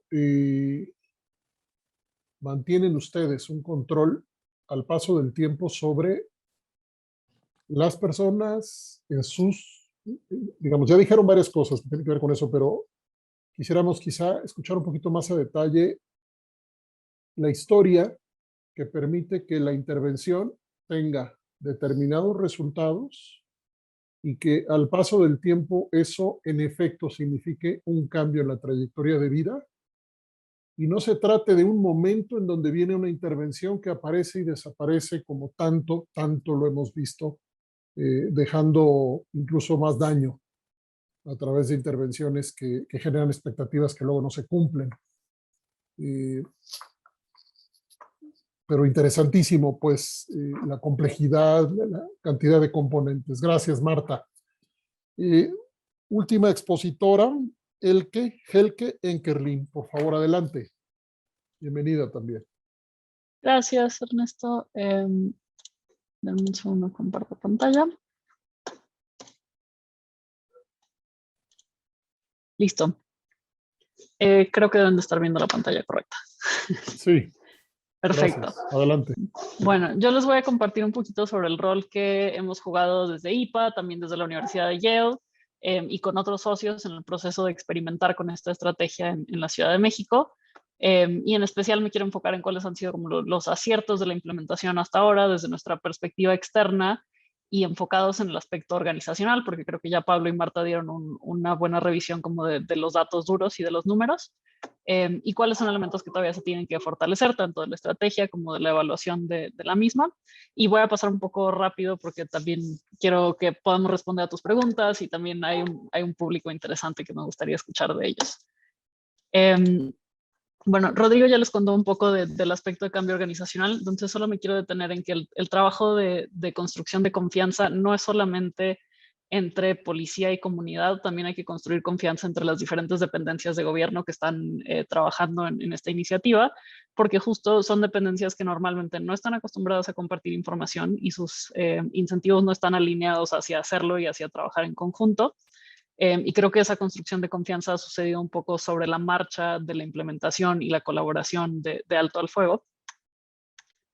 Y ya aterrizando como por qué está IPA, por qué está la Universidad de Yale metida en este proyecto, algunas de las actividades como transversales que hemos implementado es trasladar la metodología y estrategias que están sustentadas en evidencia, pero trasladarlas a la práctica, por ejemplo, colaborando en la construcción justamente del equipo de gestión y de los procesos de gestión que ya detallaron Pablo y Marta, apoyando en un esquema de gestión del desempeño para poder saber que estamos haciendo lo que deberíamos de estar haciendo para lograr el objetivo que estamos buscando.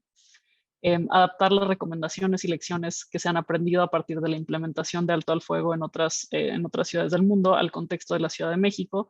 Por ejemplo, una forma en la que ha sido muy importante eso es en estructurar el análisis de riesgo de la violencia o el análisis del problema a justo el contexto organizacional que comentó ya Rodrigo, ¿no? Con dependencias que tienen divididas las funciones de procuración de justicia y de prevención. Otra cosa es adaptar este enfoque de disuasión focalizada a las capacidades disponibles en el gobierno de la ciudad y de la comunidad. Por ejemplo, Marta se detuvo justamente a hablar de esto. En la mayoría de los casos en los que se ha implementado alto al fuego, los proveedores de los servicios focalizados como la mentoría son externos, pero en el caso de la Ciudad de México identificamos finalmente que las personas que tenían las herramientas para vincularse efectivamente con personas de alto riesgo de sufrir o de cometer violencia eran personas que estaban al interior de la Secretaría, que eran policías y que no era lo que esperábamos encontrar originalmente. Y también hemos trabajado en el desarrollo de algunas capacitaciones y herramientas que suman a la experiencia y las capacidades que ya tiene la unidad de alto al fuego. Y finalmente creo que lo más importante ha sido la documentación y la evaluación de los procesos para mejora continua. Acá el interés último es que si esta es una estrategia efectiva para lograr ese triple objetivo de reducir homicidios, reducir la reincidencia, aumentar la confianza, queremos convertirlo en una experiencia de aprendizaje que sea útil para otras ciudades de México y de la región. Y, por ejemplo, una actividad que fue clave, creo, tanto para nuestra colaboración con la Secretaría como para la construcción de confianza entre las diferentes dependencias que están trabajando en esta iniciativa, fue el proceso de codiseño y de preanálisis del problema. Entonces, ya comentaba Rodrigo, tenemos desde el 2019 trabajando en este proyecto y la intención siempre fue que la Secretaría fuera un actor activo en la formulación y en la adaptación de la estrategia. Entonces, no llegar como, bueno, tenemos muchos años intentando implementar disuasión focalizada en México, entonces este es el paquete y nos avisas cómo te va, sino que fuera un proceso colaborativo. Y también no aterrizamos a trabajar en Plateros por casualidad. Se hizo un análisis extenso y detallado de otros varios sectores donde había una incidencia alta de homicidios.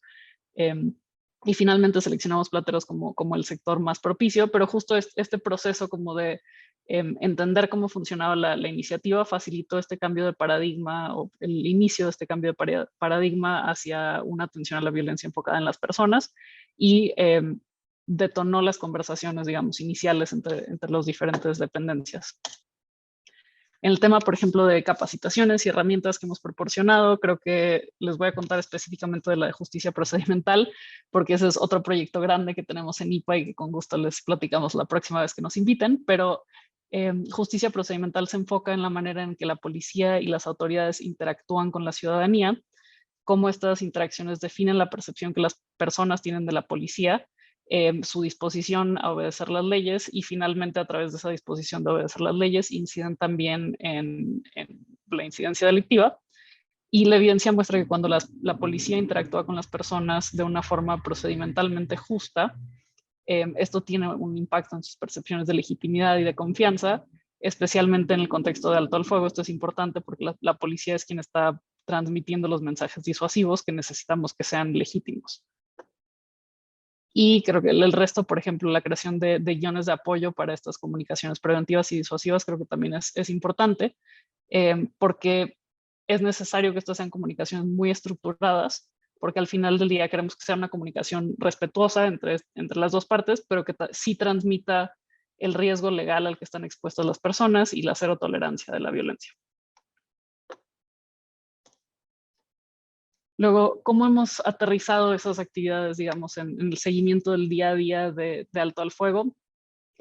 Hacemos un seguimiento muy puntual de todas las actividades y todas las intervenciones. tanto por la parte comunitaria como por la parte de justicia. Un ejemplo de eso es monitorear la calidad de estas comunicaciones preventivas y disuasivas contra una serie de criterios, justo para asegurarnos de que tengan el contenido que queremos y que lo estamos dirigiendo a las personas correctas. Entonces, por ejemplo, acá vemos que todas las comunicaciones se han dirigido a personas que derivan de la revisión quincenal de incidentes. Entonces, son personas que están vinculadas a un incidente que sucedió, digamos, en el periodo inmediato anterior. Y esta diapositiva ya se las mostraba el subsecretario, pero es justamente la forma en la que vemos si los esfuerzos se están dirigiendo a los grupos que en este momento están más activos en la generación de la violencia. Y la razón de ser de este como seguimiento detallado es el objetivo central del piloto, ¿no? Que queremos validar si es una intervención que es efectiva para lograr los 3 objetivos, y si sí es efectiva, poder decir exactamente por qué fue efectiva. Entonces, que no se convierta como en una caja negra y que los resultados finales, ya sea buenos o malos, no entendamos de dónde salieron. Para esto también hemos empezado a trabajar en un proceso de evaluación cuantitativa de la iniciativa. Por ahora hemos trabajado con un método de control sintético. Básicamente esto quiere decir que creamos un sector de comparación a través de hacer un promedio ponderado de sectores que son parecidos a plateros en algunas variables estructurales, para tratar de acercarnos lo más posible a este paradigma de sector de intervención y sector de control. Entonces, algunas de las variables que usamos son justamente el índice de marginalización, las llamadas para reportar disparos. Creo que es un elemento importante porque no es solamente los disparos que fueron, digamos, una emergencia confirmada, son nada más las denuncias, y la incidencia de otro tipo de delitos como robo a vehículo y robo a casa habitación. Acá en pantalla pueden ver un poco una gráfica que es uno de los resultados de esta comparación del sector de intervención, que es plateros, y el sector sintético. Plateros es la línea sólida negra y el sector sintético es la línea punteada.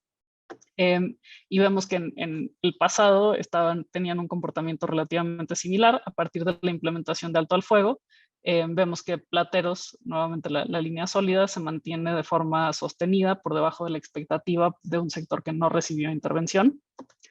Un poco los siguientes pasos para esto, como ya decía Pablo, es básicamente seguir implementando la estrategia, porque por un lado, por el número de homicidios que hay en plateros, y por el otro porque alto al fuego es una estrategia que esperamos que tenga resultados en el mediano plazo, no inmediato.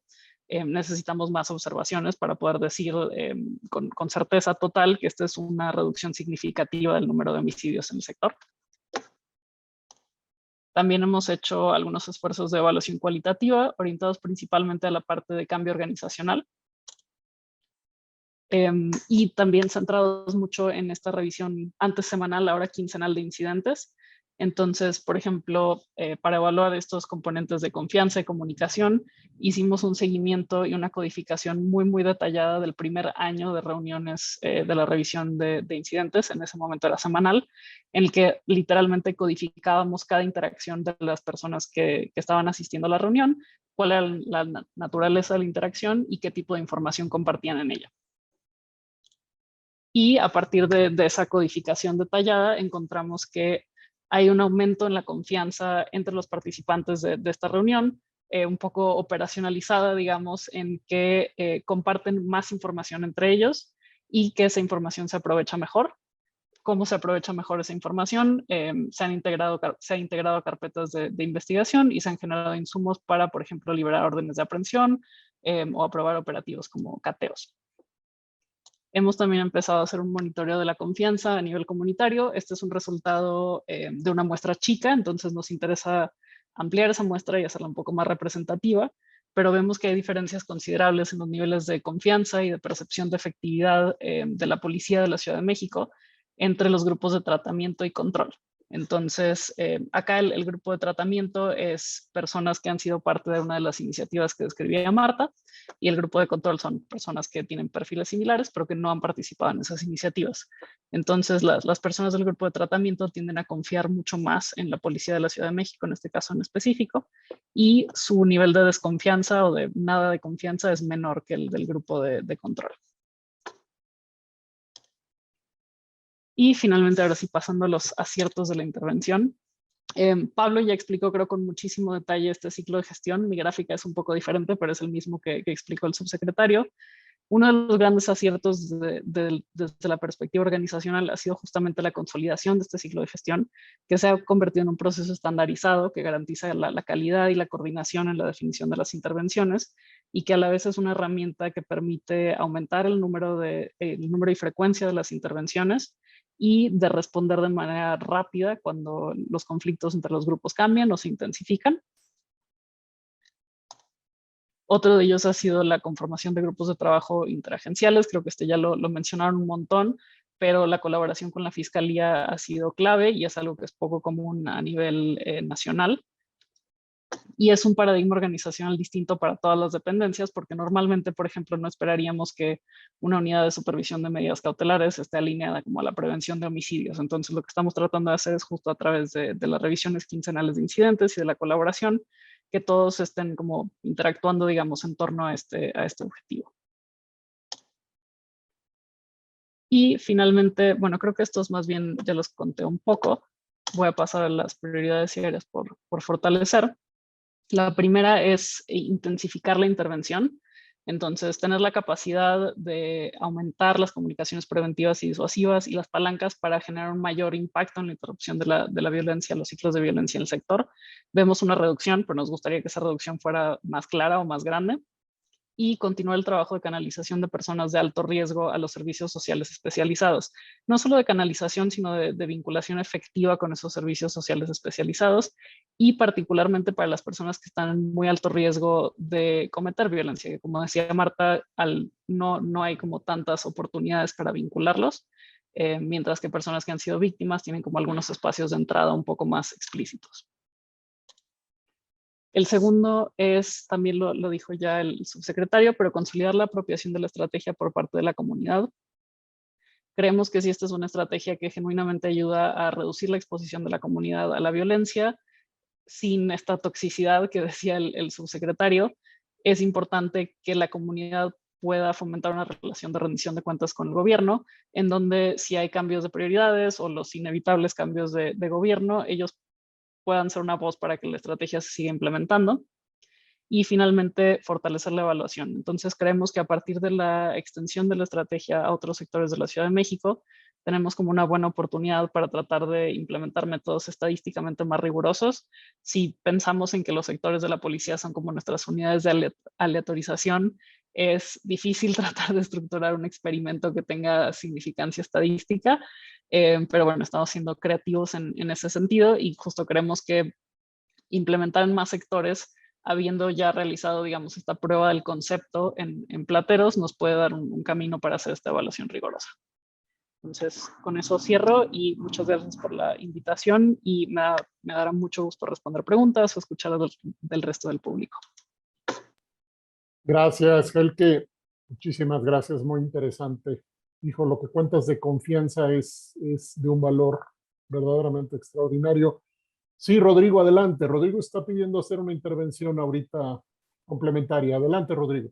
Muchas gracias, Ernesto. Creo que lo dijimos varias veces, pero creo que es importante enfatizar que todo lo que hemos presentado ahorita estaba diseñado para ser un piloto en un sector específico de la Ciudad de México, en donde el objetivo fundamental era de probar si la filosofía y los principios básicos que han hecho que Alto al Fuego funcione tan bien en otras ciudades podían ser replicados y podían también funcionar en México.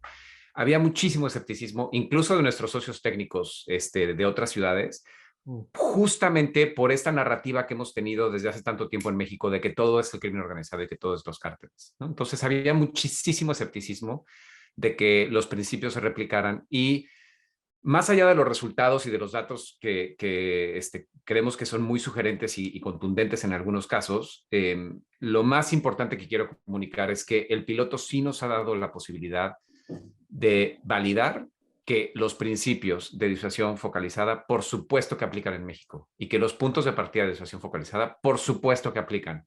Y Plateros ha permitido probar esos principios, y ya con las prioridades de seguimiento, etcétera, que mencionaba Helke.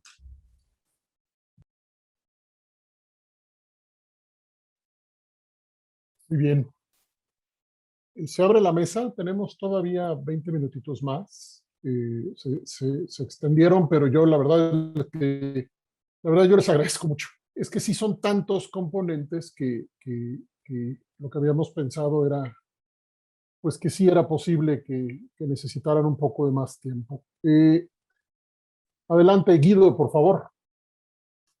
Muy bien, oigan, pues antes que nada felicitarlos por el trabajo. Es realmente entusiasma, genera pasión, lo bien que lo están haciendo, la seriedad del método y el trabajo en la cancha, ¿no? En la calle. Y también, Ernesto, todas tus palabras sobre la relevancia del rigor y que estos extraordinarios esfuerzos no estén condenados al olvido y a lo efímero, ¿no? Yo tengo una pregunta concreta sobre el tema de los círculos de la violencia. Entrando sin conocer mucho esto, sin entenderlo bien, me da la idea de hablar de círculos de violencia, caer este tema de que solo se matan entre ellos, ¿no? Eso me queda con la idea de que desde luego hay estas reyertas, estos problemas, estos círculos de venganza, eso es absolutamente innegable.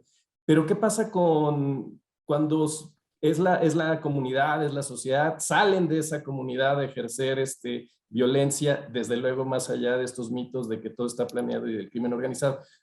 La pregunta concreta es, ¿cómo considera esta estrategia cuando es más allá del toma y daca entre el círculo perverso de venganza y todo esto? Es mi pregunta. Vamos a acumular algunos comentarios y luego regresamos con ustedes. Rodrigo, adelante, Nacho, por favor. Gracias, Ernesto. Yo tendría 3 pequeñas preguntas. La primera es que han manifestado que los homicidios cayeron en mayor proporción que en el resto de la ciudad de México, pero las lesiones cayeron en menor proporción.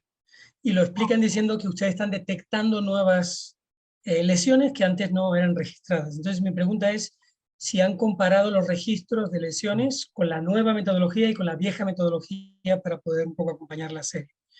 La segunda pregunta es que también he observado que había una caída de homicidios en el mismo momento de la intervención, en el mismo mes creo que era, ¿no? Entonces, para ver si eso es una casualidad o si la temporalidad de la intervención justificaría una caída simultánea de los homicidios justo en el momento de la intervención. Y mi tercera pregunta es que el otro modelo de ceasefire clásico, que es el de Chicago, incorpora una intervención cuando se produce un hecho violento y se intenta evitar un ciclo de venganza. Entonces, si el modelo de ustedes de Boston también incorpora ese elemento. Muchas gracias. Gracias, Ignacio. Yo solamente agrego una pregunta más. ¿Y la impunidad? ¿Qué nos pueden hablar respecto a la impunidad en todo este proceso, ciclo, modelo complejísimo? Rodrigo, adelante, por favor. Muchísimas gracias. Voy a contestar solo algunas de estas preguntas porque creo que otras preferiría que las contestaran mis colegas. Por ejemplo, me encantaría para el tema de intervención en el momento para evitar la venganza, creo que ahí que nos platique un poco Marta de la parte de sanar es fundamental, así como el tema de impunidad. Creo que tanto Pablo como Marta, el subsecretario y Marta podrán dar una respuesta muy, muy buena. Quisiera empezar por el tema de que solo se matan entre ellos. Quiero ser muy, muy claro en esto porque es bien importante. La narrativa tradicional, incluso cuando llegamos a plateros de la policía, es, no, mira, estos son gente que se dedica a las drogas y que se están matando entre ellos para digamos, pelearse un territorio. Cuando te metes además, son chavos, ¿no? Estos son chavos jóvenes que se están matando entre ellos por un tema de un territorio de droga. Y cuando te metes a analizar los datos en el análisis de problema profundo que hicimos, lo que nos damos cuenta, que además replica exactamente lo que pasó en todas las otras ciudades donde se ha hecho, que partían de una narrativa similar de que eran jóvenes matándose por drogas, es, número uno, no son tan chavos, son adultos, son mucho mayores de lo que pensábamos, la población. Número dos, las víctimas y los victimarios son las mismas.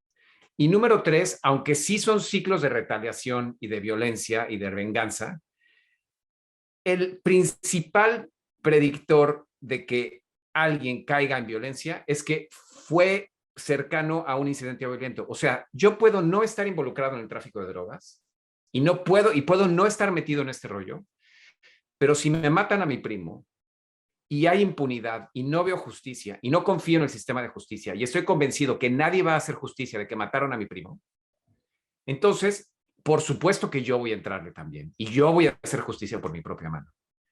Entonces, se puede ver como que nos estamos matando entre nosotros porque sí es un ciclo de violencia, pero yo me metí a la violencia porque fui víctima de violencia. La violencia generó violencia y por eso me metí a la violencia. No es que yo ya estaba en el mercado de drogas y me estoy peleando y nos estamos matando entre ellos. No, es que los generadores de violencia jalan por la fuerza gravitacional y el impacto destructor que tiene la violencia en una comunidad, jalan a la gente hacia la violencia y perpetúan los ciclos de violencia. Entonces, es bien importante la distinción de se matan entre ellos versus hay generadores de violencia que jalan a gente que no estaba en eso a los ciclos de violencia por la convicción comunitaria de que no va a haber justicia y la única forma de que haya justicia es haciendo la justicia por nuestra propia mano. Esto se vincula mucho al tema de los homicidios versus las lesiones. Un chiste que yo hago a veces es que si uno analiza el índice de lesiones versus homicidios en casi todas las ciudades que tienen buenos registros, en general, en promedio, un índice tradicional de lesiones a homicidios es de 4-1. O sea, por cada 4 incidentes de lesiones de arma de fuego, hay un homicidio, ¿no? Y en México, en casi todos lados donde hay registros, el índice es entre 1 y 2-1. O sea, por cada 2 o por cada una lesión de arma de fuego, hay un homicidio. Entonces yo con mis amigos, con nuestros consejeros técnicos que vienen de otras ciudades, yo les decía, no, es que ustedes no saben, pero los mexicanos tienen muchísima mejor puntería que todos los demás. En México, donde la gente pone el ojo, pone la bala. Y por supuesto no es cierto, lo que pasa es que las lesiones no se estaban registrando, ¿no? Por 1000 razones, por la falta de confianza, por la falta de denuncia, por la cultura, incluso dentro de la policía a veces, de que los policías no quieren registrar todas las lesiones, por 1000 razones.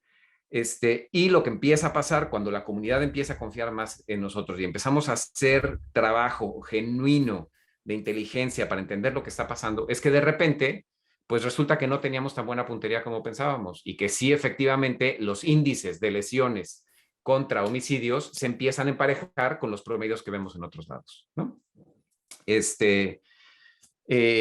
Las demás preguntas creo que preferiría que mis colegas las dieran porque creo que van a poder dar como con mucho más detalle respuestas a las otras preguntas. Gracias. Marta, ¿te parece si puedes complementar? Claro, sí. Igual, Ernesto, retomando un poco el tema que ponías al inicio, quisiera resumir rapidísimo las ideas de cómo estamos pensando que estas estrategias no terminen en una buena intención momentánea y desaparezcan.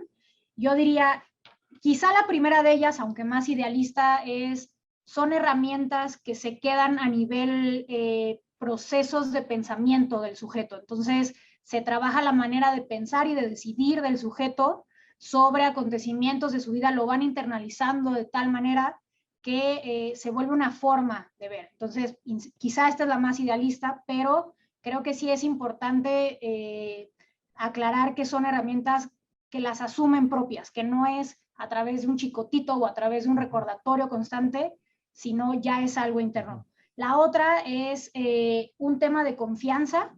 Como yo les decía, es fundamental para el componente. Entonces, quizá haciendo una comparativa no muy justa, pero así como funciona AA, creo que funciona mucho este sistema, ¿no? Hay un vínculo donde al inicio estamos constantemente y son citas muy continuas conforme se va disminuyendo el riesgo, se va disminuyendo nuestra presencia hasta cerrar ciclos con ellos, abiertamente tener procesos de cierre, siempre dejando la puerta a que si hay algo ellos regresen, ¿no? Y esa puerta es no solo al sujeto, sino a la iniciativa. Se les vende mucho que si bien tienen un acompañante mentor, un acompañante sanar, la iniciativa los está acompañando y conocen a diversas personas que forman parte de la iniciativa, pensando que no siempre estarán esas personas. teléfonos constantes de celular, pues no fijos en ese sentido, pero fijos de que no varían en el tiempo, donde pueden acudir y han acudido con procesos cerrados cuando sienten, no sé, esa cosquillita de que algo no va bien. El vínculo entre estrategias es fundamental, que ahí retomo un poco lo que mencionaba Rodrigo, ¿no? ¿Cómo evitamos esto? Bueno, claro, ¿no? Se tienen estas estrategias, sanar es un proceso más corto, como le explicaba, pero en caso de que detectemos que hay procesos de riesgo más amplios, las iniciativas tienen comunicación constante, se hablan entre ellas, se pasan entre ellas casos y se retoman casos entre ellas, ¿no? Entonces, creo que esto ayuda muchísimo a dar un seguimiento más certero. Y la otra que diría es la ventaja y a veces desventaja de trabajar en una comunidad cerrada y en tener tan focalizado a los individuos es que a veces estás trabajando con persona A y 4 meses después te aparece familiar o amigo de persona A y indirectamente vuelves a tomar contacto con persona A o persona A sabe que sigues trabajando en esa comunidad y es una manera de seguimiento, le llamaría yo como comunitario también entre ellos. Entonces, eso quería, y bueno, sí, o sea, coincido, no es el por qué está tan focalizada la violencia, como lo comentaba Rodrigo, es que generalmente lo que hemos visto operativamente en campo es esto, la gran mayoría de ellos se conocen, son venganzas y a veces no son venganzas, como bien decía Rodrigo, que podríamos ser grandes planeaciones de delitos de alto impacto. A veces son venganzas por la pareja, son venganzas por un conflicto entre vecinos. Entonces, por eso insisto, todas estas herramientas que pueden romper estos ciclos, cuando muchas de estas lesiones no son homicidios que llevan 5 meses planeándose, ¿no? Sino que son instantes de reacción. Y creo que esto es mucho del trabajo que se hace de la correcta focalización y el por qué hay grupos tan chiquitos que son los que están generando la violencia en la zona. No sé, subsecretario, si...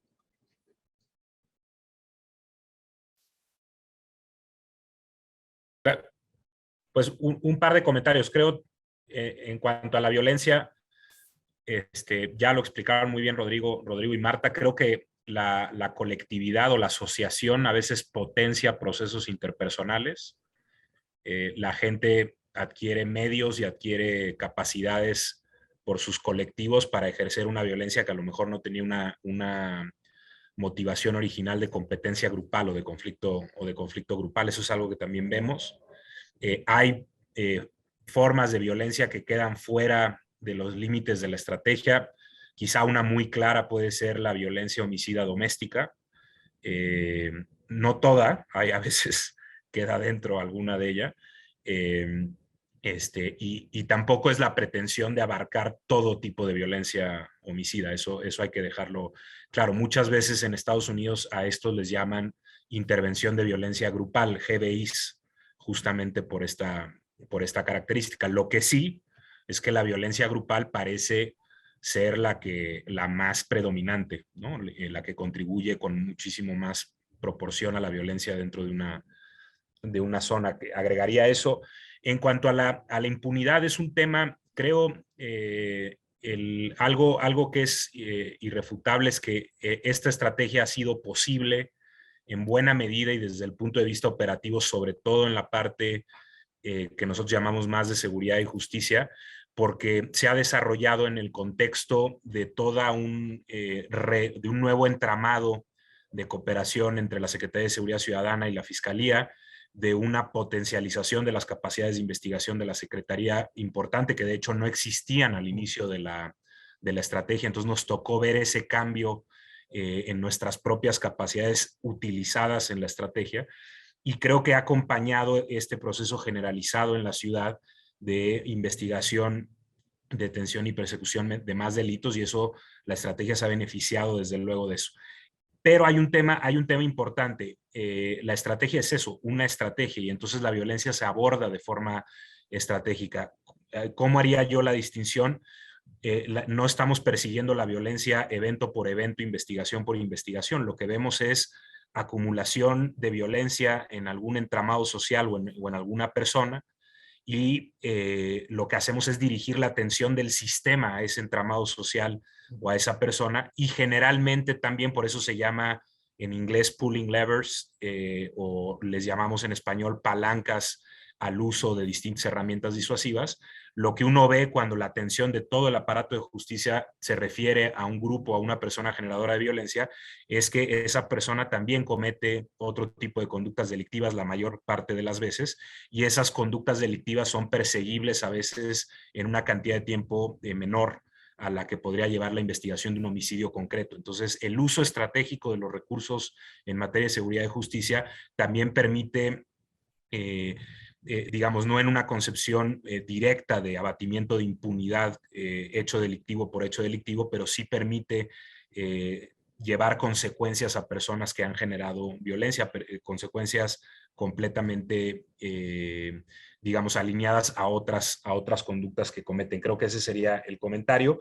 Respecto a si llevamos la serie de lesiones alto al fuego y lesiones registradas, sí, desde luego en alguna de las láminas lo comparto de voladísima para que vean la...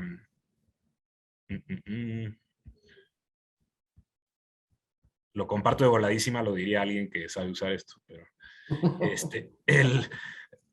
esta gráfica de aquí es la serie, digamos, de registros que tenemos normales en la Secretaría, y esta es la serie de registros de la estrategia.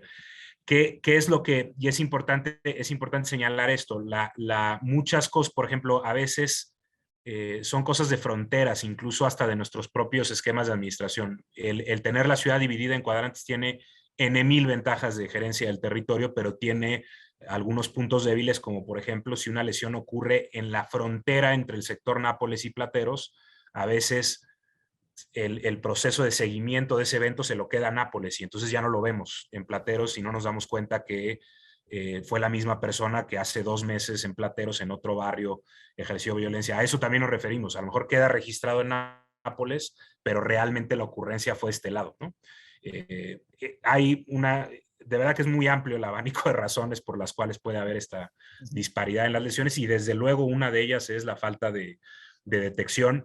Hemos tenido no un número despreciable de casos, yo diría unos 10, 12 casos donde las personas después de la lesión regresan a encontrarse y hasta se ofrecen dinero para no ir a denunciar entre la propia víctima y el ofensor, y entonces hemos detectado incluso eso y mediado a veces las situaciones, pedido que se realicen las denuncias, en fin. Ha habido casos de todo tipo, y creo que sobre el tema de sostenibilidad, como decía Marta, hay un componente importante de instalación de capacidades en la gente, al mismo tiempo que de este lado se están instalando capacidades en las personas. Y creo que preguntabas, Ernesto, sobre evaluaciones. Hay muchísimas cosas que se pueden hacer desde... estamos viendo si podemos también levantar instrumentos análogos a los que ya existen a nivel nacional en esa desagregación de territorio, también análisis geoespaciales de cómo se mueve la violencia según el mapeo de las intervenciones, pero hay retos muy importantes. Una de las premisas justamente es que la violencia viaja, digamos, en redes grupales. El impacto, por ejemplo, de una detención o de un servicio a una persona no lo puedes entender solamente en el espacio que ocupa esa persona o donde ocurrió la intervención, sino en el efecto que va a tener dentro de su red social, y eso a veces pues, geográficamente es un poco complicado de distinguir. Entonces estamos con todo ese tipo de preguntas para poder precisar de mejor manera o de la mejor manera posible hasta dónde llega el impacto de la... Bueno, han sido 2 horas fascinantes en mi concepto. Hemos aprendido muchísimo. Hemos logrado cumplir el objetivo de hacer un retrato panorámico de algo que creo que podemos calificar como inédito en muchísimos aspectos. En la universidad tenemos la información de que habrá nuevas evaluaciones externas también sobre alto al fuego, y eso nos parece más y más virtudes asociadas a estos proyectos. Nos cae muy bien escuchar esto, dado que nos dirigimos a otro cafecito en donde Guido Lara, director de Lexia, nos va a hablar de la resignación. de los marcos mentales que favorecen la resignación. Guido nos ha adelantado que a través de estudios cualitativos están encontrando que la gente pierde la esperanza de que algún día haya seguridad, entre otros hallazgos terribles a través de estas investigaciones de Lexia. Invitadas, invitados, 23 de febrero próximo, vamos a estar informando continuamente, dando la referencia para el registro y demás, pero sí que nos cae bien escuchar todo esto de cara a un contexto tan difícil como el que todas y todos sabemos que estamos viviendo. Muchísimas gracias, Marta, Helke, Rodrigo, Pablo. Felicidades por el trabajo. Fuerte abrazo. Por aquí lo dejamos. Esto estará en el canal de YouTube del programa de manera inmediata. Buenas tardes a todas y a todos.